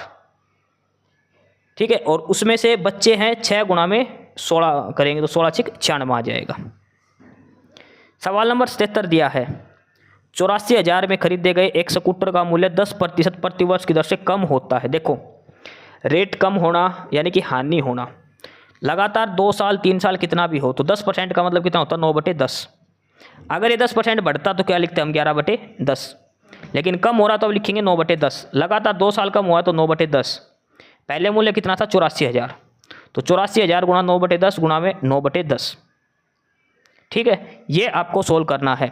ये आ जाएगा 68,040। 84,000 का 9/10 गुणा में फिर उसका 9/10, क्योंकि लगातार 2 साल कम हुई है 10%। अगर ये दे देता कि लगातार 2 साल बढ़ी है, तब हम करते 84 का 11/10 गुणा में 11/10। बढ़ती है तो हम जोड़ते हैं और कम होती है तो घटा देते हैं। ठीक है भाई, 10% का मतलब क्या होता है 1/10। पहले अगर चीज़ 10 थी तो कम होगी तो अब कितनी हो जाएगी, 10 में से 1 घट के 9 हो जाएगी। या फिर आप ऐसे कर लो, पहले अगर उसका रेट 100 रुपये था, अब 10% कम हो गया तो 100 का 10 घटाएंगे कितना हो गया 90, तो 90/100 बन जाएगा, वो 9/10 यहीं से आएगा। ठीक है, तो ऑप्शन डी इसका उत्तर हो जाएगा प्रश्न नंबर 73 का। अगला है सवाल नंबर 78 और इसमें दिया कि एक कपड़ा है वो 50 मीटर चौड़ा और 8 सेंटीमीटर लंबा है। जब इसको धोया गया तो इसकी लंबाई 25% और चौड़ाई 14% कम हो गई, तो क्षेत्रफल कितना प्रतिशत कम हुआ। देखो ऐसे सवाल के अंदर ना घबराना मत। क्यों नहीं घबराना, इसमें देखो सीधा प्रतिशत में उत्तर पूछा है, कितना प्रतिशत क्षेत्रफल कम हुआ, तो जो ऊपर का जो मान दे रखा है उसका कोई योगदान नहीं है, इसका हमें यूज ही नहीं करना। इसमें सीधा फार्मूला लगाना x + y + xy/100 का, x + y + xy/100। अब कम हो गए जो चीज़ वो माइनस में आ जाएगी, जो बढ़ गई वो प्लस में आएगी। तो लंबाई कम हुई है 25% -25, चौड़ाई कम हुई 14% -14, प्लस xy/100 -25 और -14 की गुणा करेंगे तो क्या होगा +25 गुणा में 14/100। तो ये तो कितना हो जाएगा 25 - 14 करेंगे तो आ जाएगा कितना 39, और ये करेंगे तो 25 चौक 100 और ये कटेंगे 7.5 7/2 यानी कि 3.5 -39 जमा 3.5 करेंगे तो ये लगभग आएगा 35.5 माइनस का। इसका मतलब क्या है कि क्षेत्रफल कम हुआ है, माइनस का मतलब क्षेत्रफल कम हुआ है। इसने पूछा भी क्षेत्रफल कम कितना हुआ 35, तो ये आ जाएगा 35.5, 3.55 नहीं 35.5 है। एक तो ये तरीका हो गया, सीधा आपको फार्मूला लगाना x + y + xy/100। अगर कोई चीज़ कम हो रही है तो माइनस में आ जाएगी, अगर कोई चीज़ बढ़ रही है तो वो प्लस में लेनी है। तो 25 और 14 कम हो रहे तो माइनस में आ जाएगा, -25 -14 और -25 गुणा -14 करेंगे तो प्लस का 25 गुणा 14 बन जाएगा, भाई माइनस माइनस प्लस होएगा बटे में 100। दूसरा है हम इस जो डाटा दे रखा है इसकी सहायता से निकालें। क्षेत्रफल क्या होता है कपड़े का, लंबाई गुणा में चौड़ाई। तो इस कपड़े का क्षेत्रफल कितना हो जाएगा 50 गुणा 8 करेंगे तो कितना हो जाएगा 8 × 5 = 40, 400 सेंटीमीटर स्क्वायर। ये कपड़े का क्षेत्रफल हो गया। अब इसे देखिए लंबाई 25% कम हो गई, पहले लंबाई थी 25, अब इसका 25% कम होना है, यानी कि लंबाई का कितना बच गया 3/4 बच गया। 3/4 करेंगे तो यानी कि कितने हो जाएगी लंबाई, अब कितनी होगी 150/4 हो गई लंबाई, यानी कि 75/2 अब लंबाई बन गई है। अब लंबाई आ गई 75/2 कम होने के बाद। चौड़ाई 14% कम हो गई, पहले 8 सेंटीमीटर थी, अब ये 14% कम हो गया, यानी कि कितना बच गया 86/100। भाई 14% कम हो गई तो अब ये 86/100 बचेगी, और ये 4 दूनी 8 और ये 25 ये करेंगे तो ये कितनी हो जाएगी अब चौड़ाई 8 6 दूनी 12 8 दूनी 16 1 17। अब ये जो हो गई ये क्या बोलते हैं चौड़ाई जो है वो हो गई 172/25। ठीक है, अब इसने क्या करना है कि इसका क्षेत्रफल आपको निकालना है। क्षेत्रफल आपको इसका निकाल देना है, लंबाई गुणा चौड़ाई का फार्मूला लगाना, 25 × 75 3 कर देंगे, और ये इसे काटेंगे तो 2 8 16 2 6 12, ये कितना हो जाएगा 6 3 18 8 6 24 और 1 25 258। 400 में से 258 बच गया, तो यानी कि 142 सेंटीमीटर कम हो चुका, कितने में 400 में से गुणा में 100, 2 0 से 2 0 कटेगी, ये 2 और ये 7 और 1 71, 71/2 का मतलब होता है 35.5। ऐसे भी कर लो। तीसरा तरीका क्या है, लंबाई कम हो गई 25%, पहले अगर लंबाई 100 थी तो 25% कम होगी तो अब लंबाई कितनी बचेगी 75। ऊपर के डाटा का प्रयोग मत करो। चौड़ाई 14% कम हो गई, पहले चौड़ाई अगर 100 थी तो अब कितनी होगी चौड़ाई 86। पहले क्षेत्रफल कितना था 10,000, अब इसकी गुणा कर दो वो घटाओगे तो 355 ही बचेगा, 35.5 वो आ जाएगा। कैसे भी आप ये कर सकते हो, सबसे बढ़िया तो है वो x + y + xy/100 का सीधा सीधा फार्मूला लगा के आपको कर लेना है ये। ठीक है, सीधा सीधा सवाल है ये, 35.5 उत्तर आ जाएगा। सवाल नंबर 79 है, एक वस्तु का विक्रय मूल्य 432 और लाभ 35% है तो क्रय मूल्य बताएं। देखो विक्रय मूल्य दे दिया 432, लाभ है 35%, यानी कि कोई चीज़ कितने में बेची होगी 135 में, 135 का मान दे दिया कितना 432, क्रय मूल्य निकालना यानी कि 100 का मान निकालना है। तो 432 बटे में 135 गुणा में 100 और ये आ जाएगा 320, इसका उत्तर आ जाएगा। ठीक है, 432 इसका विक्रय मूल्य दिया गया है, ध्यान रखना। विक्रय मूल्य क्या होता है? क्रय मूल्य जमा लाभ या हानि प्रतिशत, वही तो होता है विक्रय मूल्य। भाई कोई चीज़ हमने 100 में खरीद की, उसको 35% लाभ पे बेच दिया, तो कितने पे बेच दी? 135 में बेच दी, लेकिन इसे बेची कितने में? 432। 135 का मान दे दिया 432, हमें वापिस 100 का मान निकालना है। 432 बटे 135 गुणा में 100, 320 इसका उत्तर आ जाएगा। या फिर आप 35% को ऐसे अलग करके लिख लो। 35% को क्या लिख सकते हैं? 7/20। ठीक है, यानी क्रय मूल्य 20 रुपये है, 7 रुपये का लाभ है, कितने में बेची? 27। 27 का मान दे दिया कितना? 432। क्रय मूल्य निकालना है कि हमें 20 का मान निकालना है, तो ये आ जाएगा 27 गुणा में 20, ये कट जाएगा 27 16 पे, 16 दूनी 32, 320 उत्तर आ जाएगा। कैसे भी आप सोल्व कर सकते हो। प्रश्न नंबर 80 दिया है, सवाल नंबर, कितने प्रतिशत वार्षिक ब्याज की दर से साधारण ब्याज पर 1800 रुपये की राशि 10 साल में 2700 हो जाएगी? देखो 1800 रुपये थे शुरू में, 1800 थे, अब कितने हो गए वो? 2700। कितना रुपये का ब्याज मिला? 900 रुपये का। कितने साल में मिला? 10 साल में। तो ब्याज गुणा में 100 बटे मूलधन गुणा में समय, समय 10 साल, मूलधन 1800, ये 9 से काटेंगे 2 और ये 10 से 1 0, 2 5 10, कितना दर आ जाएगी? 5%। समझ गए? पहले तो ब्याज निकालना, 1800 का 2700 रुपये हो गए, कितना रुपये ब्याज मिला? 900 रुपये। तो ब्याज गुणा में 100 बटे में मूलधन गुणा में समय, दर आ जाएगी 5%। ऑप्शन ए इसका उत्तर हो जाएगा सवाल नंबर 80 का।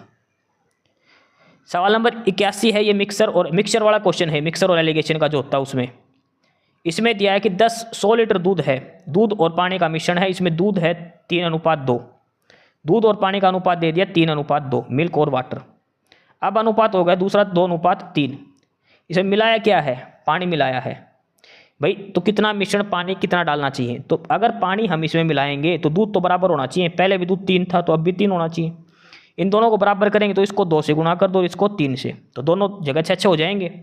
तो ऊपर रेशियो कितना आ जाएगा मिल्क का? 6, 2 दूनी 4, नीचे कितना आ जाएगा? 3 दूनी 6 और 3 तिया 9। दूध पहले भी 6, अब भी 6। अब पानी पहले 4 था, अब कितना मिला दिया? 9 हो गया, पानी कितना मिला दिया? 5 यूनिट। ठीक है, अब इसमें क्या दे रखा? इसमें यह दे रखा कि पहले 100 लीटर था, पहले कितना था? पहले 100 लीटर था, यानी कि 10 की वैल्यू कितनी होगी? 6 4 10, 10 का मान दे दिया 100, तो 5 की निकालनी है, तो 5 की कितनी हो जाएगी? 50। ठीक है, ये 6 4, अब ये नया मिक्सर लेना है, दूध का मान अब ये हो गया 6 और 4, नया अनुपात लेना है, ध्यान रखना, पहले वाला मत लेना। 10 का मान दे दिया 100, तो 5 का मान हो जाएगा 50, ऑप्शन सी उत्तर हो जाएगा। इसको अगर आप ऐसे भी करो ना भाई, 100 दे रखा है तो इसमें 3:2 में बांटोगे तो दूध कितना आ जाएगा? 60 लीटर, पानी कितना आ जाएगा? 40 लीटर। अब इसको कहा कि 2:3 में इसमें पानी मिलाना है, तो यानी कि 2 का मान कितना होना चाहिए? 60, तो यानी कि 2 का 3 गुना है, तो ये 4 का कितना हो जाए? 3 गुना। ठीक है, ऐसे भी आप कर सकते हो बाद में। ये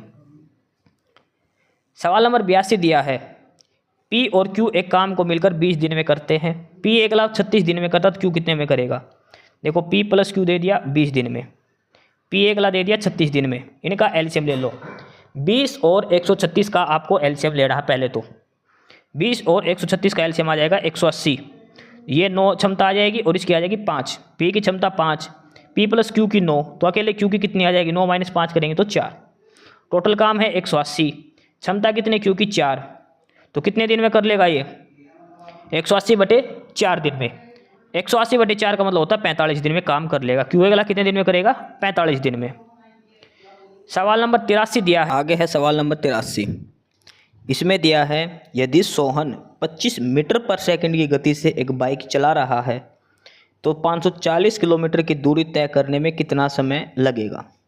देखो एक चीज़ ध्यान रखना इस प्रश्न में, जल्दबाजी में ऐसे मत कर देना भाई, स्पीड दे दी 25 हैं और दूरी दे दी 540, तो सीधा कर दो 540 बटे 25 और 21.6 उत्तर लगा दो। गलत है सारा सवाल ये।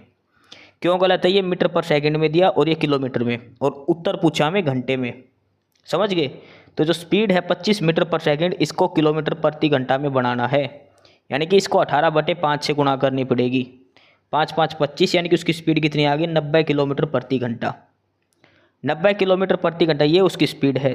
चाल और दूरी दे दी 540, चाल दे दी 90 किलोमीटर प्रति घंटा। समय कितना आ जाएगा? 9 × 54, 6 घंटे इसका उत्तर आएगा।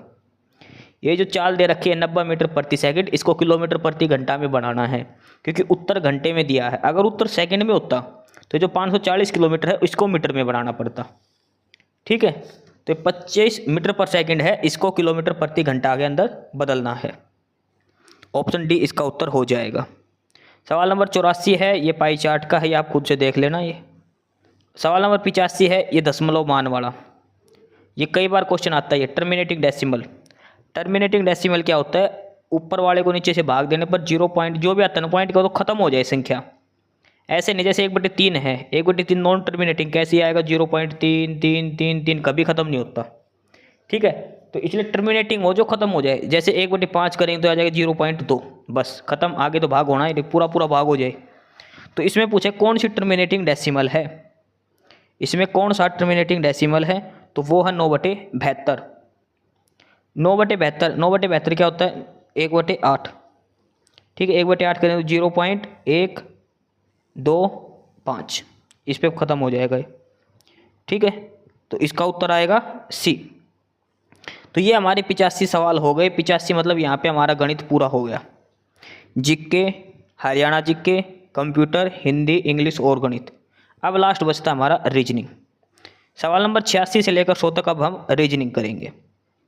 तो प्रश्न नंबर 86 दिया है, कथन दिया है, और ये बताना कौन सा कथन इसमें सत्य है। जब तक आप अपनी बेटी से नहीं मिलेंगे वह आपसे बात नहीं कर। देखो ये प्रश्न आपके समझ में नहीं आएगा, ये थोड़ा हाई लेवल की रीजनिंग है बैंकिंग के लिए। ठीक है, इसमें आपको बताना है कि 4 में से कौन सा कथन सही है। दो कथन का ऑप्शन दे रखा, तो इसमें जो कथन सी और डी है वो दोनों सही हैं। आप बाद में देखना, ये आपके काम का नहीं, ये थोड़ा हाई लेवल का रीजनिंग का प्रश्न दिया है। अगला है प्रश्न नंबर 87, और ये दिया है फैमिली रिलेशन के संबंध में। इसमें पहले ये देखो पूछा क्या है, ई और बी का रिश्ता पूछा है। ई और बी कहाँ कहाँ है? देखो बी सी का संबंध है, ई का डी से संबंध है, डी का ए से और ए का सी से, मतलब सारे आपस में संबंधित है। तो आपको ई और बी का रिश्ता बताना है इसमें 87 नंबर सवाल के अंदर, ई और बी का रिश्ता। और ये आएगा बेटे की पुत्री, यानी कि पोती, उसका उत्तर आएगा। ठीक है, ई का बी से संबंध कैसे? पोती आएगा। फैमिली रिलेशन का है, ये आपको खुद से करना है। उसके बाद है प्रश्न नंबर 88, और ये भी फैमिली रिलेशन में दिया है, ये आप सोल्व कर लेना बनाकर। अब है प्रश्न नंबर 89, और ये है दिशा के ऊपर, डायरेक्शन का क्वेश्चन है ये। इसमें कैसे दिया है ये देखो, मैं आपको समझा देता हूँ एक बार। ये इस साइड जगह इसमें बताते, देखो डायरेक्शन का सवाल आए तो सबसे पहले ऐसे बना लेना, नॉर्थ, साउथ, ईस्ट और वेस्ट। पहले दिया है कि विनीत 8 किलोमीटर दक्षिण में चला। 8 किलोमीटर दक्षिण का मतलब है नीचे चल गया 8 किलोमीटर, 8 चल गया ये। उसके बाद पश्चिम की ओर मुड़ा और 9 किलोमीटर चला। पश्चिम है इधर, इधर मुड़ के ये 9 किलोमीटर चल दिया। उसके बाद है कि उत्तर की ओर मुड़ के 6 किलोमीटर, उत्तर है ऊपर की साइड, और ये चल दिया 6 किलोमीटर। ठीक है, उसके बाद पूर्व की ओर मुड़ा और 5 किलोमीटर, पूर्व इस साइड है, ये इधर चल दिया 5 किलोमीटर। अब उसने कहा कि अपने बाईं ओर मुड़ के 2 किलोमीटर चला। बाईं ओर मुड़ के 2 किलोमीटर और चल दिया, ये ऊपर आ गया इधर। अपने शुरुआती स्थान के संबंध में अब वह कहाँ है? इसकी शुरुआत हुई थी इधर से, और ये अब शुरुआती स्थान के संबंध में ये इस साइड है, इसके यानी कि पश्चिम में। शुरुआती स्थान पे के संबंध में ये पश्चिम दिशा की तरफ है अब, क्योंकि 6 किलोमीटर नीचे चला था, 2 और ऊपर चल गया, 8 पूरी दूरी हो गई इसकी। तो शुरुआती दिशा के संबंध में ये है अपने पश्चिम में, और कितनी दूरी का अंतर रहेगा? 4 किलोमीटर का। ठीक है, 9 में से, तो ऑप्शन सी उत्तर हो जाएगा। प्रश्न नंबर 50 दिया कथन और निष्कर्ष का। ये कथन है और ये नीचे निष्कर्ष दिए हैं। पहला कथन है कि कुछ फूल गुलाबी है, सभी गुलाबी चीज़ें सुंदर हैं, सभी गुलाबी चीज़ें सुंदर हैं, कुछ सुंदर चीज़ें महंगी है, ये कुछ सुंदर चीज़ें महंगी हो गई। निष्कर्ष है कि सभी फूल सुंदर है, सभी फूल सुंदर है ऐसा तो कुछ भी नहीं है, कुछ फूल सुंदर है लेकिन सभी फूल सुंदर नहीं है। ठीक है, दूसरा है कि कुछ गुलाबी चीज़ें महंगी हैं। देखो ये है गुलाबी चीज़ें बीच की। ठीक है, कुछ सुंदर चीज़ें महंगी लेकिन कुछ गुलाबी चीज़ें महंगी, इनका कोई संबंध आपस में नहीं दिया गया। तो इसमें आएगा ना तो निष्कर्ष एक अनुसरण करता और ना ही 2 करता, दोनों ही गलत हैं। प्रश्न नंबर 91 जो दिया है, और 91 में भी कथन निष्कर्ष का ही सवाल दिया है। यहाँ पे ये कथन है और ये नीचे निष्कर्ष। सभी गाड़ियाँ मैच हैं, सभी गाड़ी मैच हैं, कोई गाड़ी कुर्सी नहीं है। तो गाड़ी और इधर कुर्सी का कोई संबंध नहीं है। ये गाड़ी हो गया बीच में, ये कुर्सी है और ये मैच है बाहर वाला। पहला निष्कर्ष है कि कुछ गाड़ियाँ मैच हैं, कुछ गाड़ियाँ मैच है, बिल्कुल कुछ गाड़ियाँ मैच है, सारी गाड़ियाँ मैच है, सही है। कुछ मैच कुर्सियाँ हैं, मैच और कुर्सी का कोई संबंध नहीं दे रखा। सभी गाड़ियाँ कुर्सी हैं, ये भी कोई संबंध इनका नहीं दिया, केवल निष्कर्ष एक ही अनुसरण करता है। 92वां नंबर है, ये 7 फ्रेंड बैठे हैं एक सीटिंग एक लाइन के अंदर, और आपको ये बताना है क्या इनका पैटर्न रहेगा, कैसे क्या ये बैठे हैं। तो आपको ये बैठा लेना है। कहाँ से शुरू करना है? यहाँ से। पहले ये देखो कोई छोर पर कौन बैठा है, पी एक छोर पर बैठा है। उसके बाद इनको सीटिंग अरेंजमेंट करके आपको बता देना है। ठीक है, प्रश्न नंबर 92 में सीटिंग अरेंजमेंट ये पूरी बैठेगी। पी एक छोर पे बैठेगा, इधर से पी बैठा दिया। उसके बाद क्यू एस के ठीक बाएं बैठा है, क्यू जो है वो एस के ठीक बाएं बैठा है, ऐसे बैठा है। पी टी के दाएं से दूसरे स्थान पर बैठा है, टी के दाएं से दूसरे पर एक छोड़ के टी बैठा है, पी है। और किसी भी अंतिम छोर पर नहीं बैठा। ओ है वो टी और आर के बीच में बैठा। इसका क्यू उत्तर आ जाएगा भाई, एक बार सोल्व करके देख लेना। ये प्रश्न नंबर 93 में से कौन सा अलग है? औरंगजेब, जहांगीर, अशोक और बाबर। तो ये तीनों तो है मुगल सम्राट, अशोक इनमें से अलग हो जाएगा। 94 नंबर दिया है, आकृति बतानी है कौन सी अलग है। इस 4 आकृतियों में से बताना कौन सी आकृति अलग है। ये देखो सर्कल रेक्टेंगल है, इसके बाद क्लॉकवाइज डायरेक्शन में जाएंगे तो सर्कल आएगा, सर्कल के बाद स्टार आएगा, घड़ी की दिशा में घूमेंगे तो।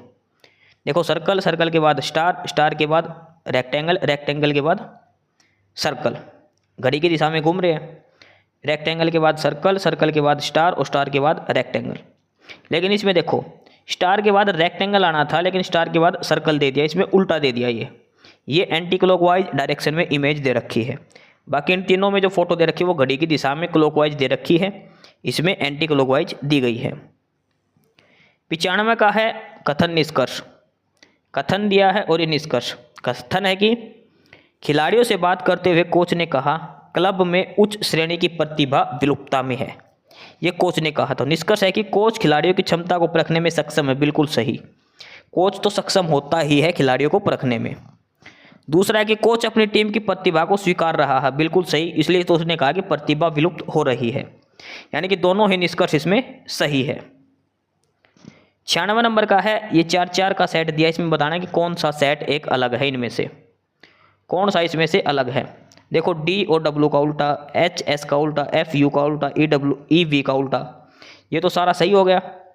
अब देखो डब्ल्यू से जेड पे जाएंगे, डब्ल्यू से जेड पर W X Y Z 3 add हो गया। एस से वी पर जाएंगे 3 ऐड हो गया। यू से एक्स पे जाएंगे 3 ऐड हो गया। लेकिन वी से एक्स पे जाएंगे तो 3 ऐड नहीं हुआ, ये 3 घटा रखा है। ठीक है, वी से एस पे ये 3 घटा रखा है, तो ऑप्शन जो सी है वो अलग हो गया इनसे। 97 का है, संख्याओं का संबंध बताना है। 5, 11, 80 का, 6, 12, 90 का संबंध है और दूसरा किसका है। ठीक है, ये बताना है प्रश्न नंबर 97 के अंदर। इसमें देखो 5 और 11, 5 और 11 को जोड़ेंगे तो कितना बनेंगे 16, 16 गुणा में 5 करेंगे 80 आ जाएगा। 12 और 6 करेंगे 18, 18 को 5 से गुणा करेंगे तो 90 आ जाएगा। यानी कि पहली दो संख्याओं का जोड़ उसका 5 गुणा। 17 और 7 जोड़ेंगे तो 24, 24 का 5 गुणा आ जाएगा 120। सिर्फ ऑप्शन ए उत्तर हो जाएगा। शुरू की दोनों संख्याओं का जोड़ उसका 5 गुणा कर दो, वो तीसरी संख्या आ जाएगी। ठीक है, 11 और 5 16, 16 का 5 गुणा 80, 12 और 6 18, 18 का 5 गुणा 90, 17 7 24, 24 का 5 गुणा 120। सवाल नंबर 98 दिया है, चित्रकार का संबंध है निदान, चिकित्सक का निदान, चित्रकार का चित्रकारी से, तो न्यायाधीश का संबंध किससे होगा। भाई चित्रकार का क्या काम है, भाई जो पेंटर है वो पेंटिंग बनाएगा, डॉक्टर है वो इलाज करेगा, तो जज क्या करेगा, जज देगा न्यायिक निर्णय, जज न्यायिक निर्णय देगा। सवाल नंबर 18 है, ये लुप्त संख्या आपको बतानी है, लुप्त संख्या आपको बतानी है सवाल नंबर 98 के अंदर। और इसमें दिया है 19, 20, 78, 25, 144, 17, 17 खाली स्थान 13, तो ये आपको बतानी है। देखो 19 और 20 जोड़ेंगे कितना बनेगा 39, 39 का दुगुना करेंगे तो 78। 25 और 47 जोड़ेंगे तो कितना बनेगा 72। 72 का दुगुना करेंगे तो बीच की संख्या। पहले और तीसरे को जोड़ दो और इसका डबल कर दो, वो बीच की संख्या आ जाएगी। 58 इसका उत्तर आएगा। पहले और तीसरे को जोड़ के उसका डबल कर दो, वो बीच वाली संख्या आ जाएगी। सवाल नंबर 100 दिया है, ये आप एक बार खुद से ट्राई करना। सवाल नंबर 100 में इसमें क्या दिया है, 9 तिया 27 इधर दे दिया, ठीक है, 9 तिया 27 इधर दे दिया, ये 9 छिक 54, इसमें 54 आ जाएगा। इन दोनों की गुणा इधर आएगी, इन दोनों की गुणा इधर आएगी, इन दोनों की गुणा बीच में आएगी, ठीक है, तो 54 इसका उत्तर हो जाएगा। तो ये था हमारा प्रैक्टिस सेट नंबर 17। सारे प्रश्न हमने कर लिए, सारे टॉपिक इसमें है, Hindi, English, GK, reasoning, math, Haryana GK, computer, ये सारे टॉपिक हमने करे हैं इस प्रैक्टिस सेट के अंदर। ये जो प्रैक्टिस सीरीज है ये आर्यभट्ट एकेडमी द्वारा दी गई है। क्लास की पीडीएफ के लिए आपको डिस्क्रिप्शन बॉक्स में टेलीग्राम चैनल का लिंक मिलेगा नॉलेज हब के नाम से। नॉलेज हब आप ज्वाइन कर लेना, जो पहली बार क्लास देखा और नॉलेज हब को सब्सक्राइब कर लेना। मिलते हैं अगले प्रैक्टिस सेट के साथ। एस्पिरेंट्स, यही था आज की इस वीडियो में आपके लिए, ठीक है। और बाकी अगर कुछ नहीं समझ में आया या कुछ पूछना हो या फिर किसी स्पेसिफिक टॉपिक पे पूछना हो, वीडियो बनवानी हो, तो आप कमेंट बॉक्स में कमेंट कर सकते हैं, ठीक है। बाकी आप हमारा चैनल नॉलेज हब को सब्सक्राइब जरूर करें, अपने फ्रेंड्स को रिकमेंड करें और वीडियो को लाइक करें, शेयर करिए, जुड़े रहिए हमारे साथ। मिलते रहेंगे आपके साथ रोज़ रोज़ नए कंटेंट के साथ, नई अपडेट्स के साथ, ठीक है। और चैनल को शेयर जरूर करें अपने फ्रेंड्स के साथ। एक बार फिर से जो एस्पिरेंट्स, जो कैंडिडेट्स नए हैं, वो चैनल को सब्सक्राइब जरूर करें, अपने चैनल नॉलेज हब, ठीक है। मिलते हैं नई अपडेट्स के साथ, तब तक के लिए बाय।